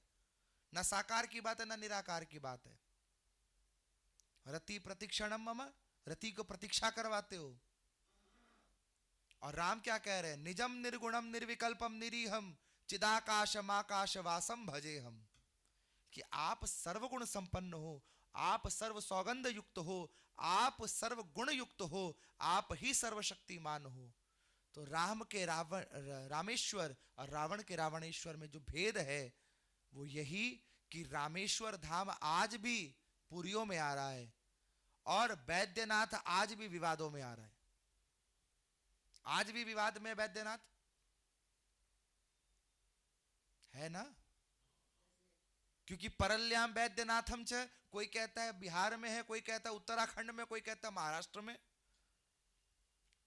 इसकी कोई मूल व्याख्या नहीं, पर वस्तुतः सब संप्रांतों का अधिवेशन करने पर यह बात पता चलती है कि बिहार वाला जो वैद्यनाथ धाम है वो प्रमाणित है, फिर भी विवादित है। यह फर्क है उपासक की उपासना में। और यही फर्क मत्स्य पुराण बताती है कि आप जिस उपास्य को ध्या रहे हो उस उपास्य के प्रति निष्ठा भाव रखो, ना कि अधिकार भाव। निष्ठा भाव होगा तो दास्य भाव से सेवा होगी, और अधिकार भाव होगा तो रावण की जैसी उपासना होगी। मानस में देखो 3 रावणों की चर्चा है, दशानन, अहिरावण और महारावण। रावण का वध भगवान राम ने किया, अहिरावण का हनुमान जी ने किया, और महारावण का माता जानकी ने किया। लोगों के में प्रश्न था कि भगवती जानकी इतनी शक्तिहीन है, तो माता जानकी के चरित्र से यह बात प्रमाणित की कि राम ने रावण को पराजित किया, वही राम और लक्ष्मण पुष्पक विमान पर महारावण से पराजित हुए। और वही महारावण का वध भगवती जानकी ने एक भ्रिकुटी विलास से किया है। और केवल महारावण का नहीं किया, मुल्कासुर नाम का कुंभकर्ण का पुत्र है, उसका वध भी माता जानकी ने किया है। कुंभकर्ण के वंशावली की चर्चा आनंद रामायण, कबंध रामायण एवं शिव पुराण के अंदर मिलती है। 3 पुत्रों का वर्णन मिलता है, मुल्कासुर, कुंभासुर और भीमासुर। मुल्का और कुंभा का वध भगवती जानकी ने कर दिया, और भीमासुर का संहार किया भगवान शंकर ने। और भीमासुर का संहार किया तो भीमा शंकर बने हैं, ज्योतिर्लिंगों के रूप में विख्यात है। कुंभकर्ण की वंशावली है। इधर मत्स्य पुराण की कथा में आगे युधिष्ठिर को बताते हैं कि व्रत आदि अनुष्ठानों में हम जो फलों की न्यूनता देख रहे हैं वो इसीलिए क्योंकि कर्ता का भाव अनुकूल नहीं, कर्ता का कर्म अनुकूल नहीं, कर्ता का विग्रह अनुकूल नहीं। हमने भगवान को भगवान रहने दिया क्या? अर्चा विग्रह का एक नियम है कि उनका स्थान च्युत नहीं होना चाहिए। आप जिस भगवान की उपासना करते हो, हम लोग क्या करते हैं, भगवान को विराजमान करते, फिर उठा के उनको साइड में रख देते हैं, फिर उठाकर दूसरी जगह रख देते हैं। अर्चा विग्रह के प्रति सबसे पहला भाव ये स्थान च्युत ना भवेत। अर्चा विग्रह, इसीलिए आप देखो प्राण प्रतिष्ठित मंदिरों में जो प्रधान विग्रह है वो अपने स्थान से नहीं हिलाया जाता। बड़े बड़े आचार्य भी अपने विग्रहों को एक पर्टिकुलर चीजों में लेकर ही घूमते हैं, या किसी एक बॉक्स में बनाकर घूमते कि वो रहेंगे तो या तो उसमें रहेंगे या तो आसन पर रहेंगे, उनका आसन हीन नहीं होता। और हम भगवान को कभी कुछ कभी कुछ कभी कुछ करते रहते हैं। तो पहला दोष वहां आता है। दूसरा वस्तु दोष, सामग्री दोष। अधिकांश पूजा में या हर पूजा में गौ दुग्ध की प्रधानता होती है और हम प्रोसेस्ड मिल्क यूज करते हैं। तो यहां पर सबसे पहला दोष पयोदधिकृत चैव मधुरा शर्करा युतम, जो मंत्र हम गाते हैं, जो पय शब्द है वही शुद्धता से हीन है। तो पय से जो दधी बनेगा वो भी च्युत हो गया, दधी से जो घृत बनेगा वो भी च्युत हो गया। शर्करा, शर्करा कहीं की शुद्ध होनी चाहिए, वो च्युत हो गई, तो पंचामृत भी गया। जल हमारे पास शुद्ध है ही नहीं, इसीलिए पवित्रीकरण मंत्रों का बार बार उद्घोषण होता है, पवित्र पवित्रो वा सर्वावस्था यतोपि वा यह स्मरेत पुंडरीकाक्ष सर्वे भ्याभ्यंतर शुचि। इस मंत्र का उद्घोषण होता है। हमारी समस्त सामग्रियां यज्ञोपवीत जो हम पूजा में प्रयोग करते हैं ना, नवभिस्तंतुर्भिर्युक्तम त्रिगुण देवतामयम, इस यज्ञोपवीत को बनाने का एक मुहूर्त होता है और धारण कराने का एक मुहूर्त होता है। और हम और आप क्या करते हैं, बाजार से खरीद के बंडल का बंडल लाया, जब मन उतारा, जब मन पहना। षोडशोपचार की बात कर रहा हूं मैं आपसे। आवाहन, पाद्योपाद्यम, हस्त्योवर्ग्यम, मुखे आत्मन्यम, सर्वांगे जलम स्नान्यम, यज्ञोपवीतम धारणम, वस्त्रम उपवस्त्रम। वस्त्र शुद्ध नहीं, उपवस्त्र शुद्ध नहीं। फिर आता है तिलक, श्रीखंडनम चंदनम युतम, गंधाढ्यम सुमनोहरम, विलेपेन सुरश्रेष्ठम चंदनम प्रतिगृहताम। चंदन शुद्ध है। चंदन की परिभाषा कही कि जो कस्तूरी के समान महके और आप अपने हाथों से उसे घस करके जो भगवान पे लेपित करो, वो चंदन भगवान स्वीकार करते हैं। आज भी आप देखो दक्षिण भारत में जो चंदन भगवान को अर्पित होता है, कोई पाउडर वाला चंदन यूज नहीं होता, वो घस करके यूज किया जाता है, क्योंकि वो शुद्ध चंदन से निकलेगा। और चंदन की विशेषता है कि चंदन विश्व व्यापत नहीं, लिपटे रहत भुजंग। पूरा दोहा मुझे याद नहीं आ रहा है अभी। संगति की बात होती है कि चंदन धारण करवाने का अर्थ है कि जिस प्रकार चंदन भुजंग के लिप्त रहने पर भी उसकी विषाक्तता को अपने भीतर धारण नहीं करता, अपितु अपनी शीतलता प्रदान करता है, उसी प्रकार हे प्रभु आप भी अपनी शीतलता हमें प्रदान करो, वो चिर शांति हमें प्रदान करो। इसीलिए भगवान को चंदन समर्पित किया जाता है। कुमकुम तिलक है, हल्दी है, सिंदूर है, अबीर है, गुलाल है, पान है, भोग है। बहुत शुद्धता का अनुभव होना चाहिए, पर हमारी सामग्रियां अशुद्ध हैं, इसके कारण व्रतों में न्यूनता आ गई। सामग्री के बाद स्तोत्र पाठ, पूजन के बाद स्तोत्र। अधिकांश लोगों को संस्कृत नहीं आती, अधिकांश मतलब 80% लोगों को मैं मानता हूं संस्कृत नहीं आती। चाहे वो ब्राह्मण हो, चाहे वो सीखने वाले हो, चाहे सिखाने वाले हो, संस्कृत का शुद्ध पाठ नहीं आता। जिन 20% को आता है उनको पूरा ज्ञान नहीं है। जैसे आप एक मंत्र गाते हो ना, एंग रिंग क्लिंग चामुंडाय विच्चे, तो रिंग अक्षर, रिंग बीज में कब रीम उच्चारण होना है, कब रिंग उच्चारण होना है, इसका ज्ञान नहीं है। छोटा सा उदाहरण है, कब म लगेगा और कब ग लगेगा, इसके बारे में भी तो पता होना चाहिए। और दोनों में भेद क्या है कि अगर गकार लग जाता है तो वो गगन यानी आकाशीय शब्द बनता है, आकाशीय ऊर्जा को पृथ्वी पर प्रोत्साहित करता है। और यदि मकार लग जाता है तो वो ऊर्ध्व लोकों से विरत हो करके पृथ्वी के भीतर जितनी ज्वलनशील शक्तियां हैं उनको भीतर से बाहर निकालता है, यानी उच्चाटन का कार्य करता है। इसीलिए रिम शब्द जब आएगा तो उसके आगे हमेशा श्रिम बीज लगता है, और रिम बीज के पूर्व एंग बीज नहीं लगता, क्योंकि एक में आकाशीय ऊर्जा और एक में भीतरी ऊर्जा नहीं हो सकती है। यानी एक में स्थापन और एक में उच्चाटन, दोनों एक साथ नहीं हो सकता। दोनों एक साथ होगा तो रिपल्शन हो जाएगा, वो ऊर्जा रिपल्सिव हो जाएगी। जैसे मैग्नेटिक ऊर्जा काम करती है, when two same poles cannot attract each other, they repulse each other, होती है ना। उसी तरह एंग बीज के साथ हमेशा रिंग बीज आता है, रिंग के साथ क्लीम आता है, पर रिम के साथ श्रिम भी आता है, और वो तब आता है जब आपको उच्चाटन क्रिया करनी है। कुंजिका में इस बात का वर्णन मिला, ऐंकारी सृष्टि रूपाय रिंकारी प्रतिपालिका क्लिंकारी काम रूपिण्ये बीज रूपे नमोस्तुते। पर साम सिम सुम सप्तशती दिव्या वाम विम बुम वागधीश्वरी, 700 श्लोकों में विराजमान जो जगदम्बा है वो वागधीश्वरी यानी सरस्वती रूप से हमारे भीतर विराजमान हो। पाम पिम पुम पार्वती पूर्णा, और हमें पूर्ण कर दे। पूरी सप्तशती का सार मिलेगा कुंजिका में। और सप्तशती के प्रथम अध्याय का जो प्रधान श्लोक है, ज्ञानी नामपि चेतांसी देवी भगवती ही सा बलादा कृष्य मोहाय महामाया प्रयच्छति, उसमें तो हम बार बार यही कह रहे हैं कि ज्ञानियों में शिरोमणि भगवती जगदम्बा ज्ञान स्वरूप ब्रह्म विद्या ब्रह्म चेतना महाचेतना जगत चेतना सर्व प्रयास तुम हो, हमारे भीतर प्रकाशमान हो जाओ, यही तो कह रहे हैं। मार्कंडेय पुराण की वस्तुतः ये कथा मिलती है, प्रसंगवश आपको बताई। तो उन 20% में जिनको पता है उनको पूरा ज्ञान नहीं, और उन 20% में जो कुछ 5% लोग हैं जिन्हें पूर्ण ज्ञान होगा, उन्हें कोई सुनना नहीं चाहता। इसी संसद में कितने बड़े बड़े विद्वानों के सत्र होते हैं, कितने लोग आते हैं, कितने लोग आते हैं।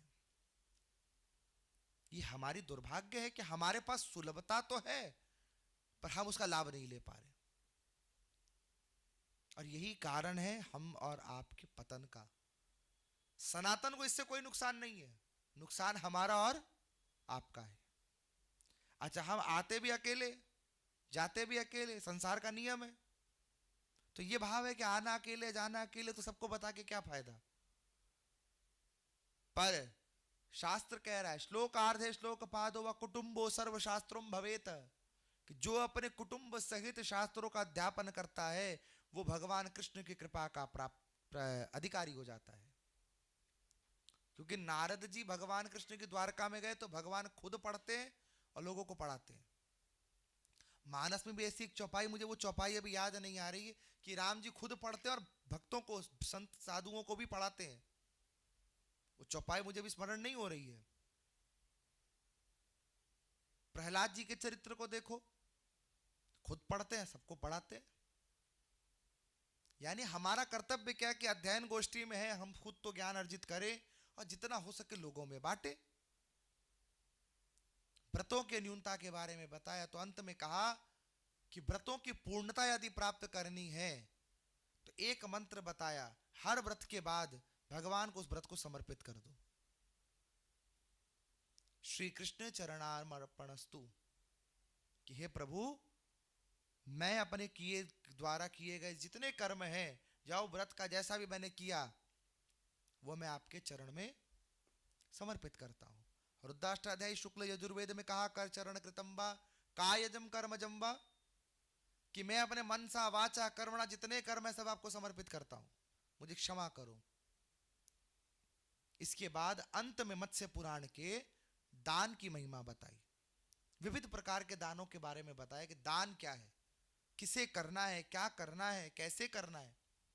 तो 5 महादान बताए।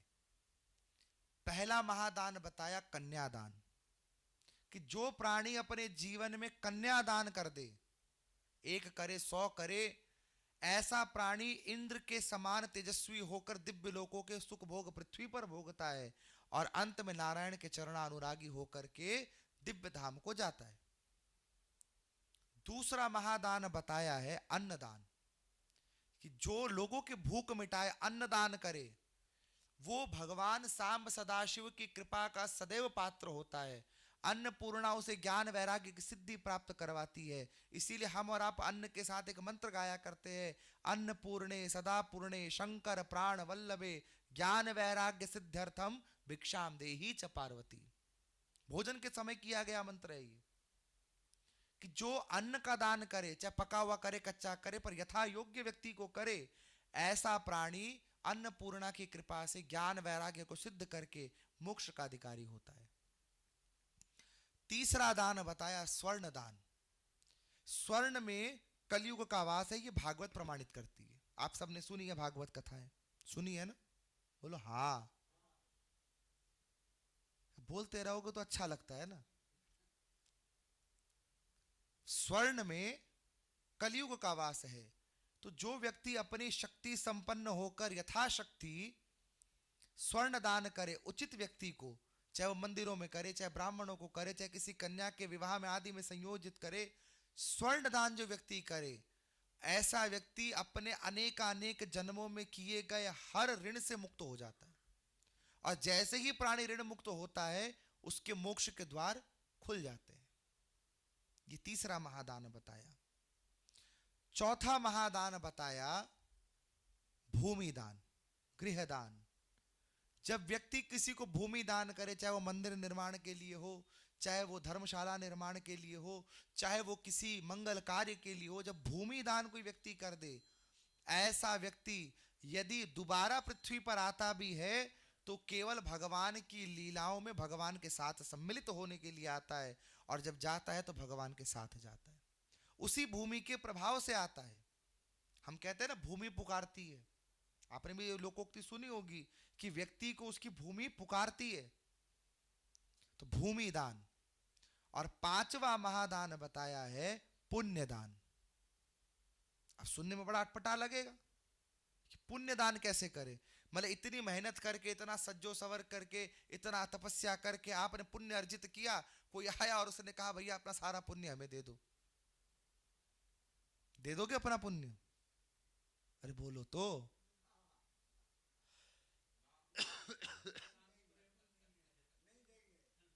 क्योंकि पुण्य दान कर दिया तो तुम्हारा तो किया हुआ सारा उसे गया,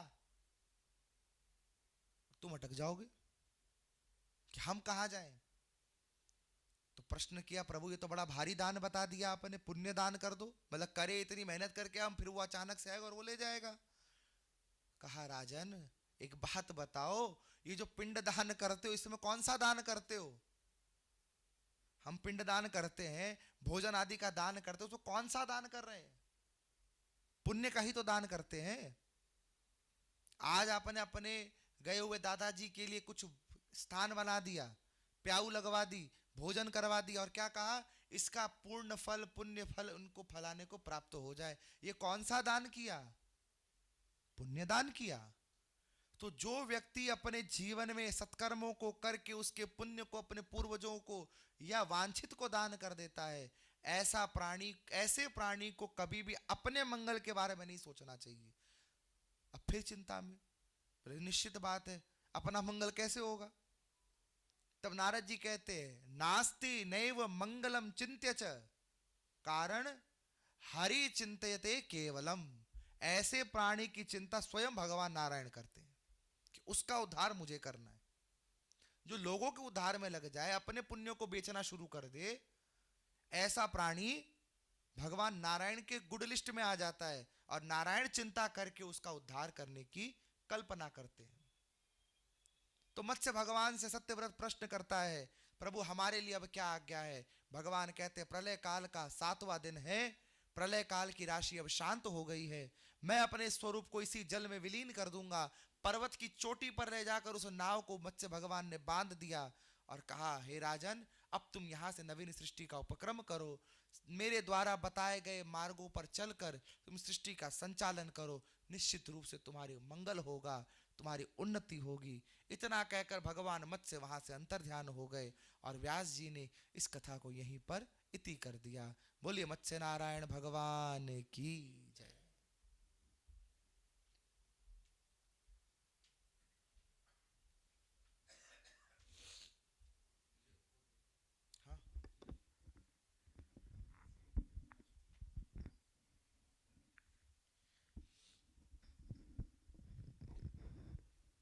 कितने संक्षेप में आज हमें मत्स्य पुराण का अर्धांश सुनने मिला, जिसमें कि तीर्थों की महिमा, तीर्थों के बारे में कहा गया, दान का महत्व इसको बताया गया। अब हम चलते हैं हमारे प्रश्नोत्तर सत्र के ऊपर, जो 15 मिनट का होगा। प्रश्न के बारे में कुछ मैं आपसे कहना चाहूँगा, 1 मिनट का वक्त लगेगा। कि प्रश्न का आप आकार देखिए, मैंने पहले भी कहा था आपको कि प्रश्न चिन्ह का आप आकार देखेंगे तो उसमें उसका सबसे ऊपरी भाग है वह अर्धगोलाकार, अर्धवृत्त में अर्धगोलाकार है। उसके बाद में एक खड़ी पाई माने विराम चिन्ह और नीचे में शून्य है। तो हर प्रश्न जो है वो पैदा होता है आपके शून्य से। आपके हृदय में जब किसी भी चीज़ की जिज्ञासा होती है, आपको प्रश्न करते हैं। अब प्रश्न में दो बातें हैं, एक तो वाद विवाद से प्रश्न की समाप्ति होती है और दूसरे संवाद से। तो संवाद से जब प्रश्न की समाप्ति हो तब आपको कुछ प्राप्ति होती है, किंतु इसमें सबसे अधिक आवश्यक यह है कि जिस विषय के बारे में आपने प्रश्न पूछा है उसमें जो है वर्णित जो व्याख्यान है उसके अंदर में आपकी जो आस्था होनी जरूरी है। आस्था से आपके सारे प्रश्नों का समाधान मिल जाएगा। तो अन्यथा क्या होगा, वृक्ष से जो तिरोहित होते हुए जो जीर्ण पत्र हैं उसके समान आपके प्रश्न भी जो है वो तिरोहित होते चले जाएंगे। तो यह इसका अस्तित्व क्या है प्रश्न का? प्रश्न का एक अस्तित्व यह है कि वह आपके पुराने ज़माने के इतिहास जैसा, इतिहास जिसको वर्णित करने में महापुराणों में जैसे राजा और रजवाड़ों का और उनके वंशजों का जो है जिक्र किया गया है, किंतु वह सब हमें इस बात को बताने के लिए कहा गया है कि किस तरह से यह घटनाक्रम आगे बढ़ा और किस तरह से जो है बाद में तीर्थों का जब वर्णन किया गया, किस तरह से तीर्थों की महिमा और तीर्थों से हमें किस तरह का लाभ मिल सकता है। और आप देखिए क्षितिज को ले लें, क्षितिज का अस्तित्व हम देखते तो हैं, क्षितिज है, किंतु उसका अस्तित्व जो है वहाँ पर नहीं है। जितनी दूर आप जाएंगे क्षितिज आपसे दूर होता चला जाएगा। तो प्रश्न हमेशा जो है विराम चिन्ह पे स्थापित रहता है और कभी भी अर्धांश से ऊपर नहीं जाता है। आपको उसमें पूरा समाधान आपको नहीं मिलेगा। एकमात्र उपाय उसका यह है कि आपको जो है उस कथा में या उस विषय में पूर्ण श्रद्धा होनी चाहिए। तो इसी से हम प्रारंभ करते हैं आज का प्रश्नोत्तर सेशन और अनुरोध करते हैं आप अपना प्रश्न बताएं।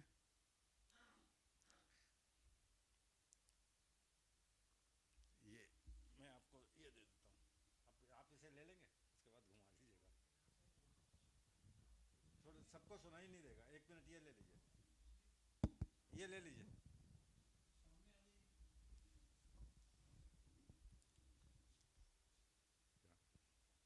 काजी प्रणाम, सबको प्रणाम। मेरा मैं ये जानना चाहता हूँ कि आपने इंद्र की चर्चा की, वो सतयुग में या उनका आसन बदलते रहता है, तो कोई ना कोई इंद्र बनता है। तो हमारे बहुत मनवंतर हुए हैं इत्यादि हुए। हम जिस मनवंतर में हैं अभी, जिस कल्प में हैं, हमारे उतना हमारे उस समय सारणी का ज्ञान नहीं है। और तो अभी हमारे इंद्र कौन है, वो कैसे बने, कब बने, कितने दिन हुए उनके, उनको मैं जानता तो नहीं हूँ। और दूसरी बात कि बस एक प्रश्न है। और दूसरी बात कि ये जो इंद्र इस अभी जिनके शासन में हम लोग हैं वो कहाँ है अभी? जैसे मैं अमेरिका के बारे में जानता हूँ, कहाँ भौगोलिक अवस्थान जानता हूँ, तो हमारे ये जो पृथ्वी जो है और चंद्र सूर्य उतना बारे में वहाँ आदमी है या कौन है, ये तो अभी प्रमाणित मैं भी नहीं जानता हूँ। तो उस तरह का क्या यहीं पर कोई स्थान है जहाँ इंद्र हैं जो हम लोग जानते हैं? जो सत्यव्रत की बात, वो एक इंद्र हुए थे, या याति जी कोशिश किए थे, तो अभी जो इंद्र हैं। देखिए, वर्तमान कल्प में जिसका नाम है श्वेतवराह कल्प, इस श्वेतवराह कल्प के भीतर जिस इंद्र की चर्चा हुई है उसे शक्रकतु इंद्र कहा गया। कुछ जगहों पर उसे पुरंदर भी कहा गया। इनके साम्राज्य में हम और आप अभी विराजमान हैं।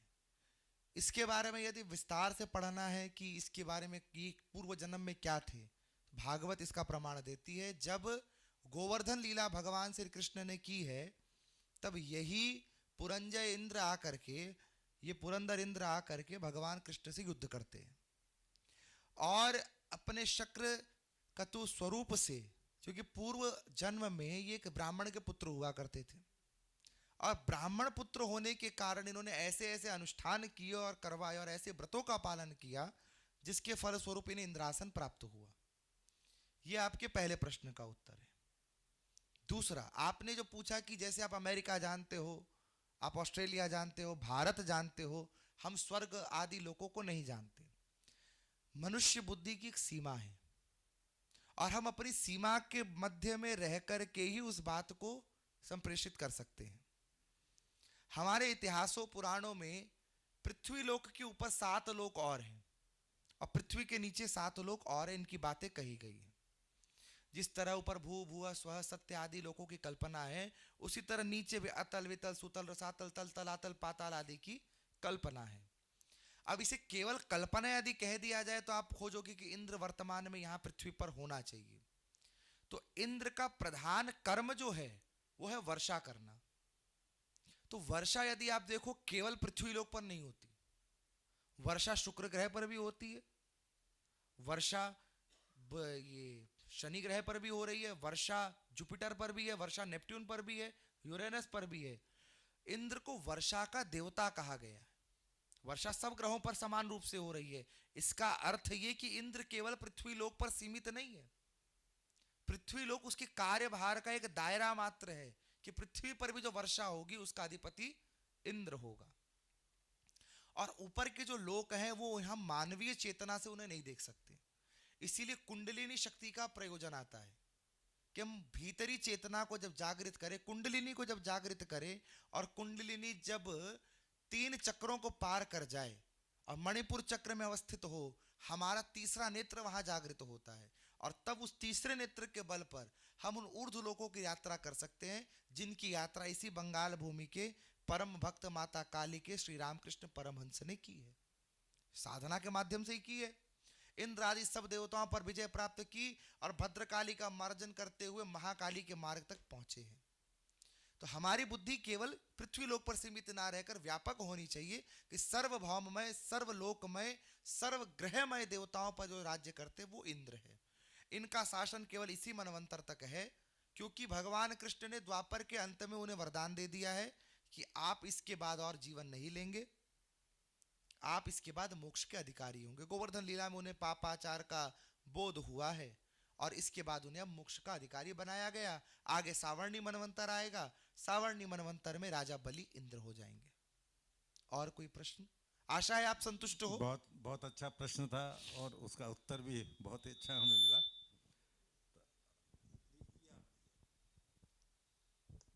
राधे राधे, सभी को प्रणाम।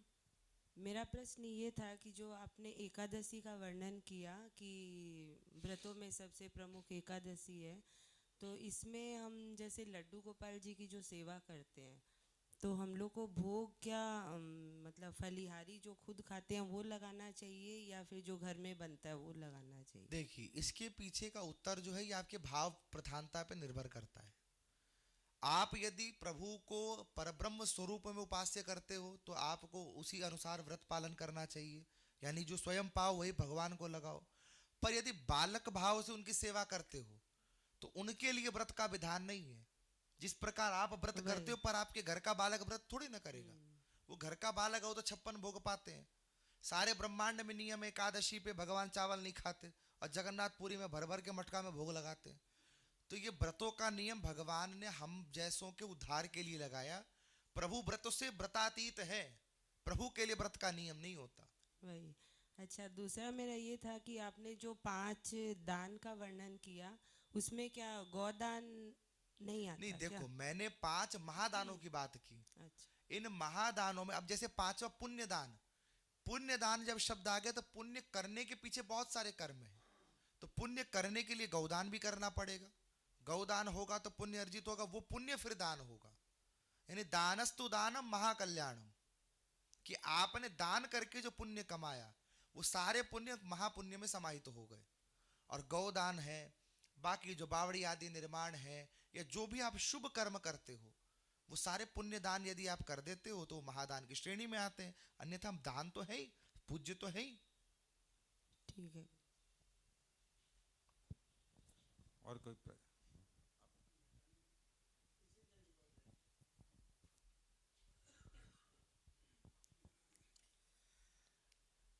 मेरा प्रश्न नहीं है, मैं सिर्फ ये कहना चाहूँगा कि पुराण जो है अगर हम अकादमिक दृष्टि से देखें तो शायद हमारे हिंदू धर्म में सबसे कम जिन ग्रंथों पर चर्चा हुई वो पुराण ग्रंथ हैं। वेदों पर काम हुआ, उपनिषदों पर काम हुआ, लेकिन पुराणों पर काम कम हुआ, जबकि होना चाहिए था। और एक तरह से ये जो इनिशिएटिव है आपने जो शुरू किया है और संस्था के अध्यक्ष ने जो शुरू करवाया है, मुझे लगता है कि एक ये बहुत ही महत्वपूर्ण कदम है इस दिशा में। और पुराण जो है वो धर्म है, धार्मिक मूल्य है, एक उनका एक हिस्टोरिकल नैरेटिव भी है, एक सेक्रेड ज्योग्राफी भी उसमें आती है।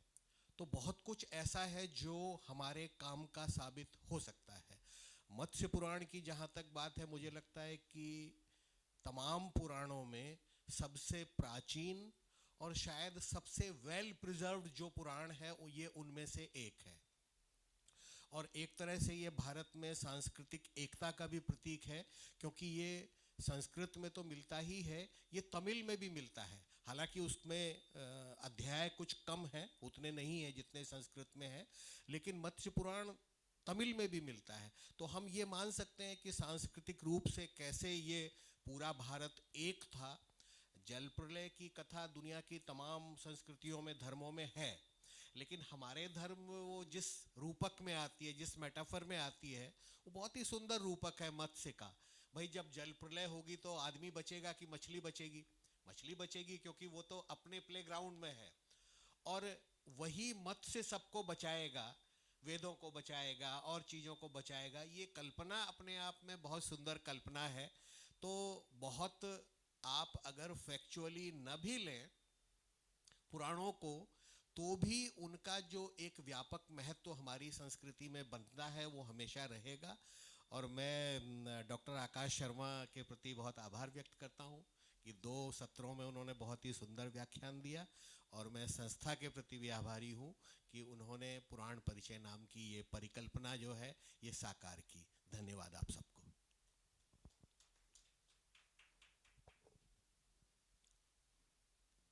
राधे राधे। राधे राधे। आपने प्यासा रख दिया, लेकिन समय का अभाव है, तो जितना कह सकते थे उतना ही कहा। इसके अंदर जो आगे मेरा जिज्ञासा है 2-3। एक तो बहुत से राजवंशों का वर्णन शायद मत्स्य पुराण में आया होगा, तो कौन से राजवंशों का वर्णन आया है, पुनः आपसे इस संबंध में हम ज्ञान प्राप्त करेंगे। दूसरा, इसके अंदर कहीं कहीं पर श्लोकों में कहीं एस्ट्रोनॉमिकल रेफरेंस भी आया है क्या, कि इस समय ये नक्षत्र थे या इस समय ये ग्रहों की परिस्थिति थी, ऐसी बात भी है क्या? तीसरा, इसके अंदर जो भूगोल का वर्णन भी कहीं पर है क्या? आप कृपया प्रकाश डालने की कृपा करें। देखो, मत्स्य पुराण में मूलतः चंद्रवंशियों का वर्णन आया है, जिनमें ययाति राजा का प्रमुख चरित्र आता है। रही बात एस्ट्रोनॉमिकल रेफरेंसेस की, तो एस्ट्रोनॉमिकल रेफरेंसेस में यहाँ पर सबसे पहला जो रेफरेंस आया वो तब का आया जब पृथ्वी पर प्रलय हो रही थी। और प्रलय हो रही थी ऐसे समय का जो अनुमोदन किया गया वो इस प्रकार लिखा गया कि मार्गशीर्षे मासो युक्तम आद्रा नक्षत्र संयुतम, यानी मार्गशीर्ष के महीने में जब आद्रा नक्षत्र संयुक्त हुआ चंद्रवासे निमित्ताया महामत्स्य प्रदायते। जब सोमवार का दिन था, आद्रा नक्षत्र था, मार्गशीर्ष का महीना था, उस समय पर महामत्स्य प्रकट हुआ। 18 दिनों गत्वा महाप्रलयम भोक्ष्यम संसारम समागत। उसके 18 दिनों के बाद, यानी महामत्स्य के प्रकट होने के 18 दिनों के बाद महाप्रलय हुई है। इस प्रकार के रेफरेंसेस बहुत सारे हैं मत्स्य पुराण में। सृष्टि के पुनर्निर्माण की तिथि के बारे में भी वहां कहा गया है कि ब्रह्मादित्य नित्यमोक्तम सूर्य शशांक वैरयुतम, यानी जब ब्रह्मा स्वयं सूर्य बनकर उदित होते हैं और सूर्य चंद्रमा एक साथ युक्त होते हैं, और सूर्य चंद्रमा जिस तिथि को एक साथ युक्त होते हैं वो तिथि होती है अमावस्या और प्रतिपदा। वो प्रतिपदा कौन से मास की है? नव संवत्सर विनुमुक्तम महासंवत प्रदायते। महासंवत कहा गया है वैशाख मास को। वैशाख मास के कृष्ण पक्ष की प्रतिपदा तिथि को मत्स्य पुराण के अनुसार सृष्टि का प्रारंभ माना गया। कुछ ज्ञातव्यों में यह प्राप्त होता है कि अक्षय तृतीया के दिन इस सृष्टि का प्रारंभ हुआ, और कहीं कहीं कुछ अन्य रेफरेंसेस मिलते हैं। तीसरी चीज जो आपने कही कि इस पुराण में ज्योग्राफिकल रेफरेंसेस, तो जितने तीर्थ इस पुराण में बताए गए हैं, हर तीर्थ के जितने लिमिट्स हैं, यानी उसकी जो ज्योग्राफिकल बाउंड्रीज हैं, उनके बारे में बताया। जैसे काशी प्रांत में यदि आप देखो तो 100 श्लोकों में, एक दो नहीं 100 श्लोकों में मत्स्य पुराण में काशी के बारे में वांग्मय वर्णन किया गया। काशी कैसी है? नर्मदा महात्म्य जो हमने चर्चा की, तो 200 श्लोकों में नर्मदा के आसपास के तीर्थ में जो 3 नदियां बहती हैं उसका वर्णन है, और जितने अन्य तीर्थों का वर्णन और व्रतों का वर्णन किया गया, उन तीर्थों और व्रतों के वर्णन में भी यही बात सिद्ध की कि हमारे इस मत्स्य पुराण में हर प्रकार के रेफरेंसेस है जिनकी हमें आवश्यकता पड़े, और भविष्य में जिनके मार्गदर्शन में हम अपने तीर्थों को और बेहतर तरीके से जान पाएंगे।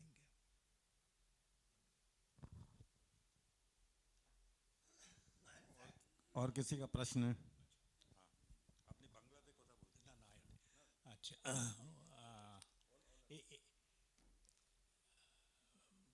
My great congratulations to Dr. Sharma. You have touched so many points. One thing I want to say, there is a reference of world geographical map maps. तो 7 उसका द्वीप का बोला है, तो उसके लिए कोई चर्चा करने के यदि जरूरत होगा तो कोई दिन करने से अच्छा होता। बिल्कुल। और एक तो ये है, हाँ, उधर से वही रेफरेंस है जी,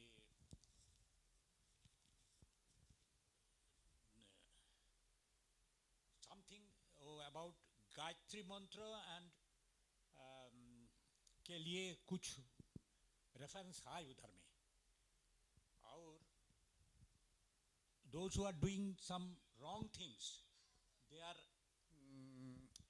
the demarcation what he has to take, and the omens, regarding some omens also mentioned, but since there is no time here, if you can discuss in any of the next areas. Okay, let me take it. First of all, about the geography that you are talking about, the world geography has been described in many other Puranas as well. World geography is seen in such a way in the Puranas, especially in Matsya Puran, that the world is divided into 7 continents, which we know currently. It was like this in the whole of Manvantaras. Whatever Manvantara we go into, we will find only 7 continents. We will not find that at some point of time there were 9 continents, some point of time there were 20 continents, or at some point of time there were 5 continents. We will only find that there was a single Pangaea land, which we call a landmass, huge landmass that was initially initiated in the world, and later on it became subdivided into 7 continents. And it is detailed wise mentioned in Matsya Puran, Bhagavad, Brahmand and Brahma Puran. These all things are mentioned. Secondly, whatever there is in that continents is described along with Tirth Mahatmya, which is in the later part of the Puranas. Like we discussed about Varanasi, we discussed about Prayagraj. There were discussions about Ilavrat Varsh. There were discussions about Mahavarsh, which is America today. There were discussions about the Nagadweep. Nagadweep is Brazil today. There are many other discussions regarding the geography of different places. Secondly, which you are talking about the Gayatri mantra. See, Gayatri is not a mantra, first of all. Gayatri is a chand. Hindi में यदि हम बात करें तो गायत्री छंद है. Gayatri is a chand in which a particular mantra is binded so that it can have a rhythm which is required for that devata to accomplish. We have Rudra Gayatri, we have Brahma Gayatri. The Gayatri which you are talking about may be as Brahma Gayatri, that is Bhur Bhuva Swaha mantra. Gayatri can be Rudra Gayatri, Tatpurushaya Vidmahe Mahadevaya Dhimahi Tanno Rudra Prachodayat. That is Rudra Gayatri. There is Vishnu Gayatri, Devi Gayatri, other Gayatris as well. Gayatri is a chand. Basically, we need to understand that. And for that chand to rhythm accordingly with the relevance of the mantra, we should have a good knowledge of yoga and pranayam. Because Gayatri only works with the flow of air in our body. That is why for the Gayatri Jap there are 24 mudras given everywhere. If we find Gayatri mudras, there are 24 mudras they are given over there, for which we have to accomplish them first, and later on after that accomplishment we can move forward with the mantra. And that mantra should be Upanshu, that we have not to utter a single letter from our mouth. It should be running within our head with the inner voice.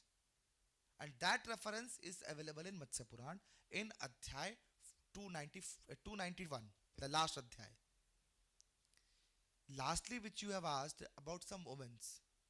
Some women's which is referred as the Sadhvis, which are referred as Sadhvis there, and which are referred as Akhyans over there, short stories or moral stories.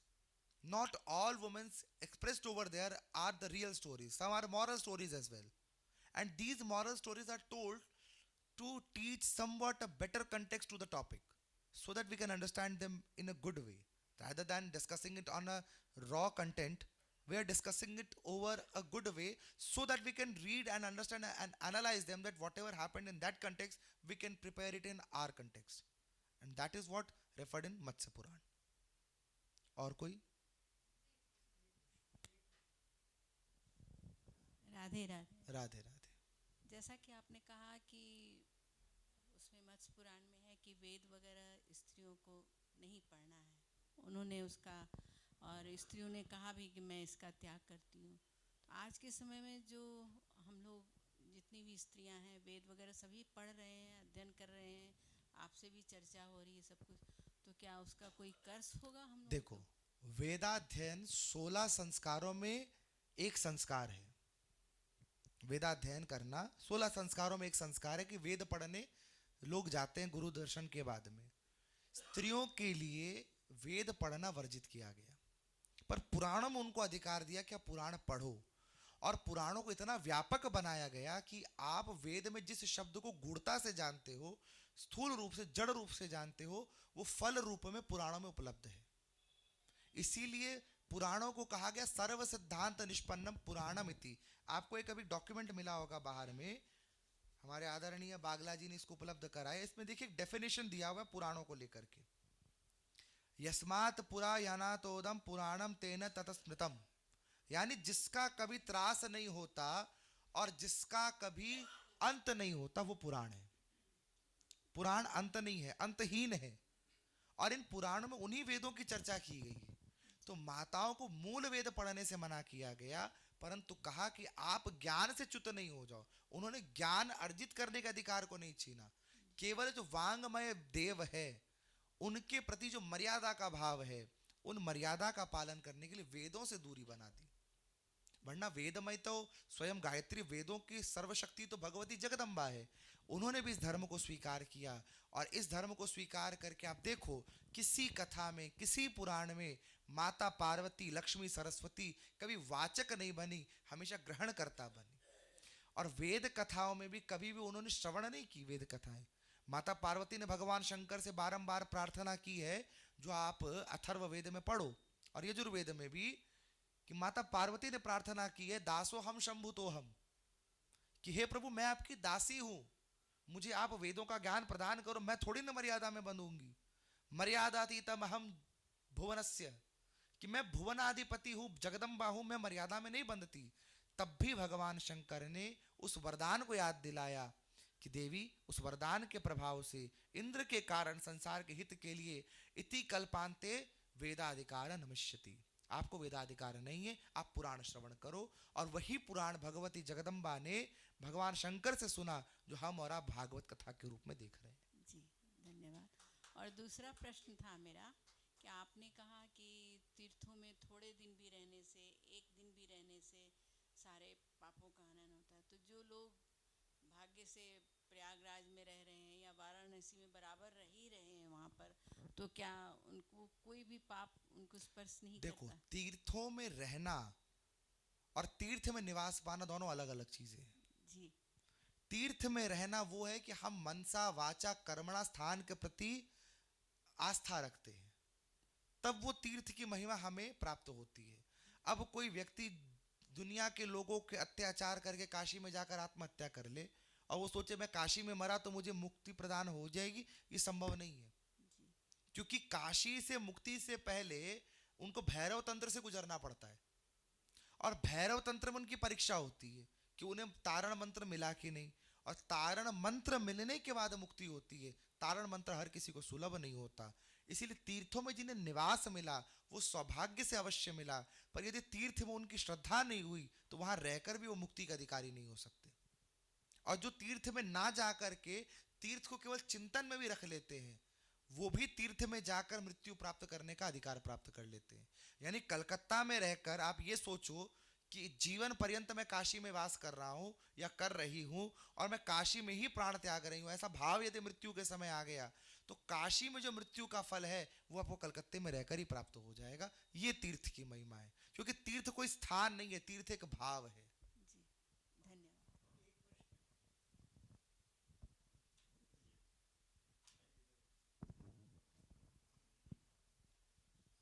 मैंने अपनी छोटी सी बुद्धि से दशावतार में जो जिस क्रम से अवतारों को वर्णन है उसको मैंने डार्विन की जो थ्योरी बताई गई है उसके साथ में जोड़ने का प्रयास किया। मुझे लगा कि इसमें काफ़ी सिमिलरिटी मुझे मिल रही है। तो क्या पुराणों की इतनी अनेक कथाओं में और ऐसा कुछ मिल सकता जो आज के ज़माने के हिसाब से, आज के विज्ञान के हिसाब से समसामयिक रूप से क्या हम उसको जोड़ सकते हैं? देखो, डार्विन की जो थ्योरी है वो ये कि जो सर्वशक्तिमान है वही राज्य करेगा। डार्विन की थ्योरी का बेस ये है। डार्विन की थ्योरी में जैसा कि बताया जाता है कि पहले ये हुआ वो फिर ऐसे हाँ, कि जिसने समय के साथ अपने आप को परिवर्तित किया, ये इवोल्यूशन किया हुआ है। तो इसी ढंग से दशावतार में भी है कि इसी ढंग से हुआ। देखो, बात है कि दशावतार तो महान अवतारों की एक अनुक्रमणिका है। मूल रूप से तो भगवान विष्णु के 24 अवतार हैं। दशावतार उनमें से प्रधान अवतार है, तो प्रधान कला अवतार हुए। अब दूसरी बात यह है कि 24 अवतारों में भगवान ने जो प्रथम अवतार धारण किया है वो सनक आदि का अवतार लिया। और डार्विन की थ्योरी से अगर आप जाओ तो वो यूनिसेलुलर ऑर्गेनिजम्स को लेकर मत्स्य अवतार को प्रथम बताएंगे। और 24 अवतार जो प्रधानता सीरियल वाइज अगर अपने सृष्टि क्रम से चले तो प्रथम अवतार सनक आदि का है, दूसरा अवतार नारद का है, तीसरा अवतार भगवान का कपिल का है। इस क्रम से भगवान ने अवतार लिया है। यानी डार्विन की थ्योरी और हमारे जो मानवीय विकास की पद्धति रही है दोनों में भेद है। परंतु डार्विन की थ्योरी हम अगर उसको उपलब्ध कराना चाहें शास्त्रों के आधार पर तो दूसरे तरीके से स्थापित करें कि मनु और शत्रुपा का जो जन्म होता है वो ब्रह्मा की छाया के 2 भाग से जन्म होता है। और ब्रह्मा जिस स्थान पर छाया देख रहे हैं वो स्थान जल है, क्षीर सागर का। और डार्विन की थ्योरी में जो मनुष्य की प्रवृत्ति हुई है वो जल के माध्यम से हुई है कि जल में पहले यूनिसेलुलर हुए, फिर मल्टी सेलुलर हुए, मल्टी सेलुलर के बाद डिफरेंट टाइप्स ऑफ ऑर्गेनिजम्स बने, वो पृथ्वी की ओर बढ़े, फिर वर्टिब्रेट्स इनवर्टिब्रेट्स की चर्चा हुई। इनवर्टिब्रेट्स धीरे धीरे लुप्तता की ओर गए, फिर वर्टिब्रेट्स हुए, फिर प्रोकैरियोट्स आए, फिर यूकैरियोट्स आए, यूकैरियोट्स आगे डेवलप करते करते करते करते धीरे धीरे आज होमोसेपियंस है। पर वो सारी प्रजातियां आज भी उसी रूप में विराजमान है। इवोल्यूशन होने का मतलब जो बेसिक हमारी बुद्धि कहती है, इवॉल्व हो गया तो वो पुराना स्वरूप खत्म हो गया, नया स्वरूप धारण हो गया। परंतु इवोल्यूशन का अर्थ ये नहीं कि पुराना भी रहेगा नया भी रहेगा। इसलिए डार्विन की थ्योरी इस हद पर, इस कसौटी पर खरी उतर सकती है कि हमारे मानवीय जाति का विकास अवतारों की श्रेणी से ना करके हम मानवीय श्रेणी से करें, क्योंकि अवतारों की कोई श्रेणी नहीं है। किसी कल्प में भगवान मत्स्य पहले होते हैं, किसी कल्प में भगवान सनक आदि पहले हो जाते हैं, और मूल अवतार भगवान के 24 होते हैं, जिनमें से प्रथम 10 अवतार भगवान ऊर्ध्वलौकिक लेते हैं, उसके बाद के जो अवतार हैं वो मध्यलोकी लेते हैं, और उसके बाद के जो अवतार हैं वो भगवान नारायण पृथ्वीलोकी लेते हैं, जिन 10 अवतारों की हम और आप चर्चा करते हैं। तो फिर ये पुराणों में जितनी भी कथाएं आती हैं, अगर हम उसमें आस्था विश्वास धर्म अपने देखते हो ठीक अपनी जगह पर है, तो क्या इसका कोई साइंटिफिक या आज के विज्ञान के साथ में हम इसको नहीं जोड़ सकते? बिल्कुल जोड़ सकते हैं। हम चाहते क्या है कि हमें जो ज्ञात है हम उसी के आधार पर इसे सत्य स्थापित कर दें। परंतु आज भी ऐसी कई चीजें हैं जो मनुष्य को छोड़ो, मनुष्य को बनाने वाले ब्रह्मा को भी ज्ञात नहीं है, और हम आज की समसामयिक स्थिति पर यह बात कह रहे हैं। अब जैसे देखो, तुलसीदास जी ने एक बात लिखी थी, जुग सहस्त्र जोजन पर भानु लील्योता ही मधुर फल जानू। वो समसामयिक दृष्टि से उपयुक्त हुई, क्योंकि वो बात जब गैलीलियो ने कही थी, कॉपरनिकस ने कही थी कि पृथ्वी गोल है, कॉपरनिकस ने कही थी जहां तक मुझे ज्ञात है, आप लोगों ने भी शायद सुनी, कॉपर ने उसे सूली पर लटका दिया गया था कि तुम गलत बात करते हो, क्योंकि उस समय विज्ञान उस धरातल पर नहीं था जो ये स्वीकार कर सके कि पृथ्वी गोल है, और पृथ्वी earth is a flat planet, ये बात सब लोग कहते थे और सब मानते थे, क्योंकि विज्ञान वहां पहुंचा ही नहीं था। उसी प्रकार अभी भी विज्ञान उस तथ्य पर नहीं पहुंचा जिससे वो पारलौकिक और इहलौकिक व्यवस्था का एक समसामयिक निरूपण कर सके। पर हमारे पुराण इस बात का अनुमोदन करते हैं कि दिव्यता से, परिलिष्ठता से और ज्ञान से, शक्ति से, कुंडलिनी से निर्माण, सृजन, पालन और प्रलय सब कुछ संभव है। अभी विज्ञान वहां पहुंचा नहीं है।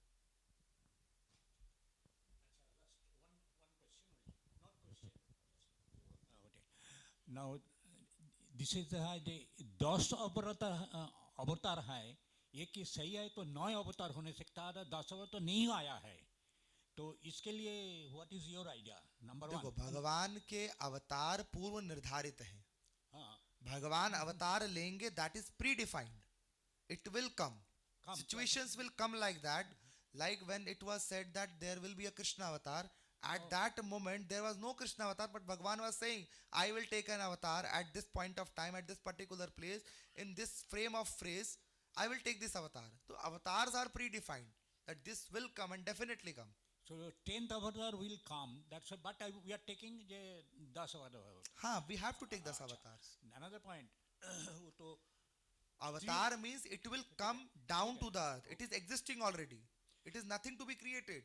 अच्छा, another controversy is that उधर में लिखा है जे स्त्रियों वेद नहीं पढ़ नहीं सकता, किंतु जग्गवल्लभ का 3 wives है, they have studied the Vedas, so why this point has come? Because until that point, that incident didn't happen which I discussed today about the Indra's Brahmahatya's bifurcation. This happened before Indra's Brahmahatya's bifurcation, and post the bifurcation that doesn't happen. आज का पूरा प्रश्नोत्तर सत्र बहुत ही प्रभावशाली रहा, और हम आकाश जी शर्मा को धन्यवाद देते हैं कि इतनी सुंदर ढंग से तो हमारे सारे श्रोताओं ने प्रश्न किए और उसके उत्तर भी आपने बहुत समीचीन रूप से उत्तर दिए, और मुझे यह पूर्ण विश्वास है कि आज का जो प्रश्नोत्तर सत्र है वह भारतीय संस्कृति संसद के इतिहास में अपना एक स्थान रखेगा हमेशा। अब आप सभी से अनुरोध है कि आप भोजन ग्रहण करके जाएंगे, और आकाश जी से मैं पूछूंगा कि अगला पुराण हम कौन सा लें? अगला पुराण हम लेंगे विष्णु पुराण। विष्णु पुराण से, मुख्य पुराण में जो। हाँ, ठीक है, अगला पुराण आज से अगले बुधवार के अगले बुधवार को, हाँ 14 दिन बाद, तो अगला पुराण लेंगे। इसकी सूचना आपको उचित समय दे दी जाएगी। धन्यवाद।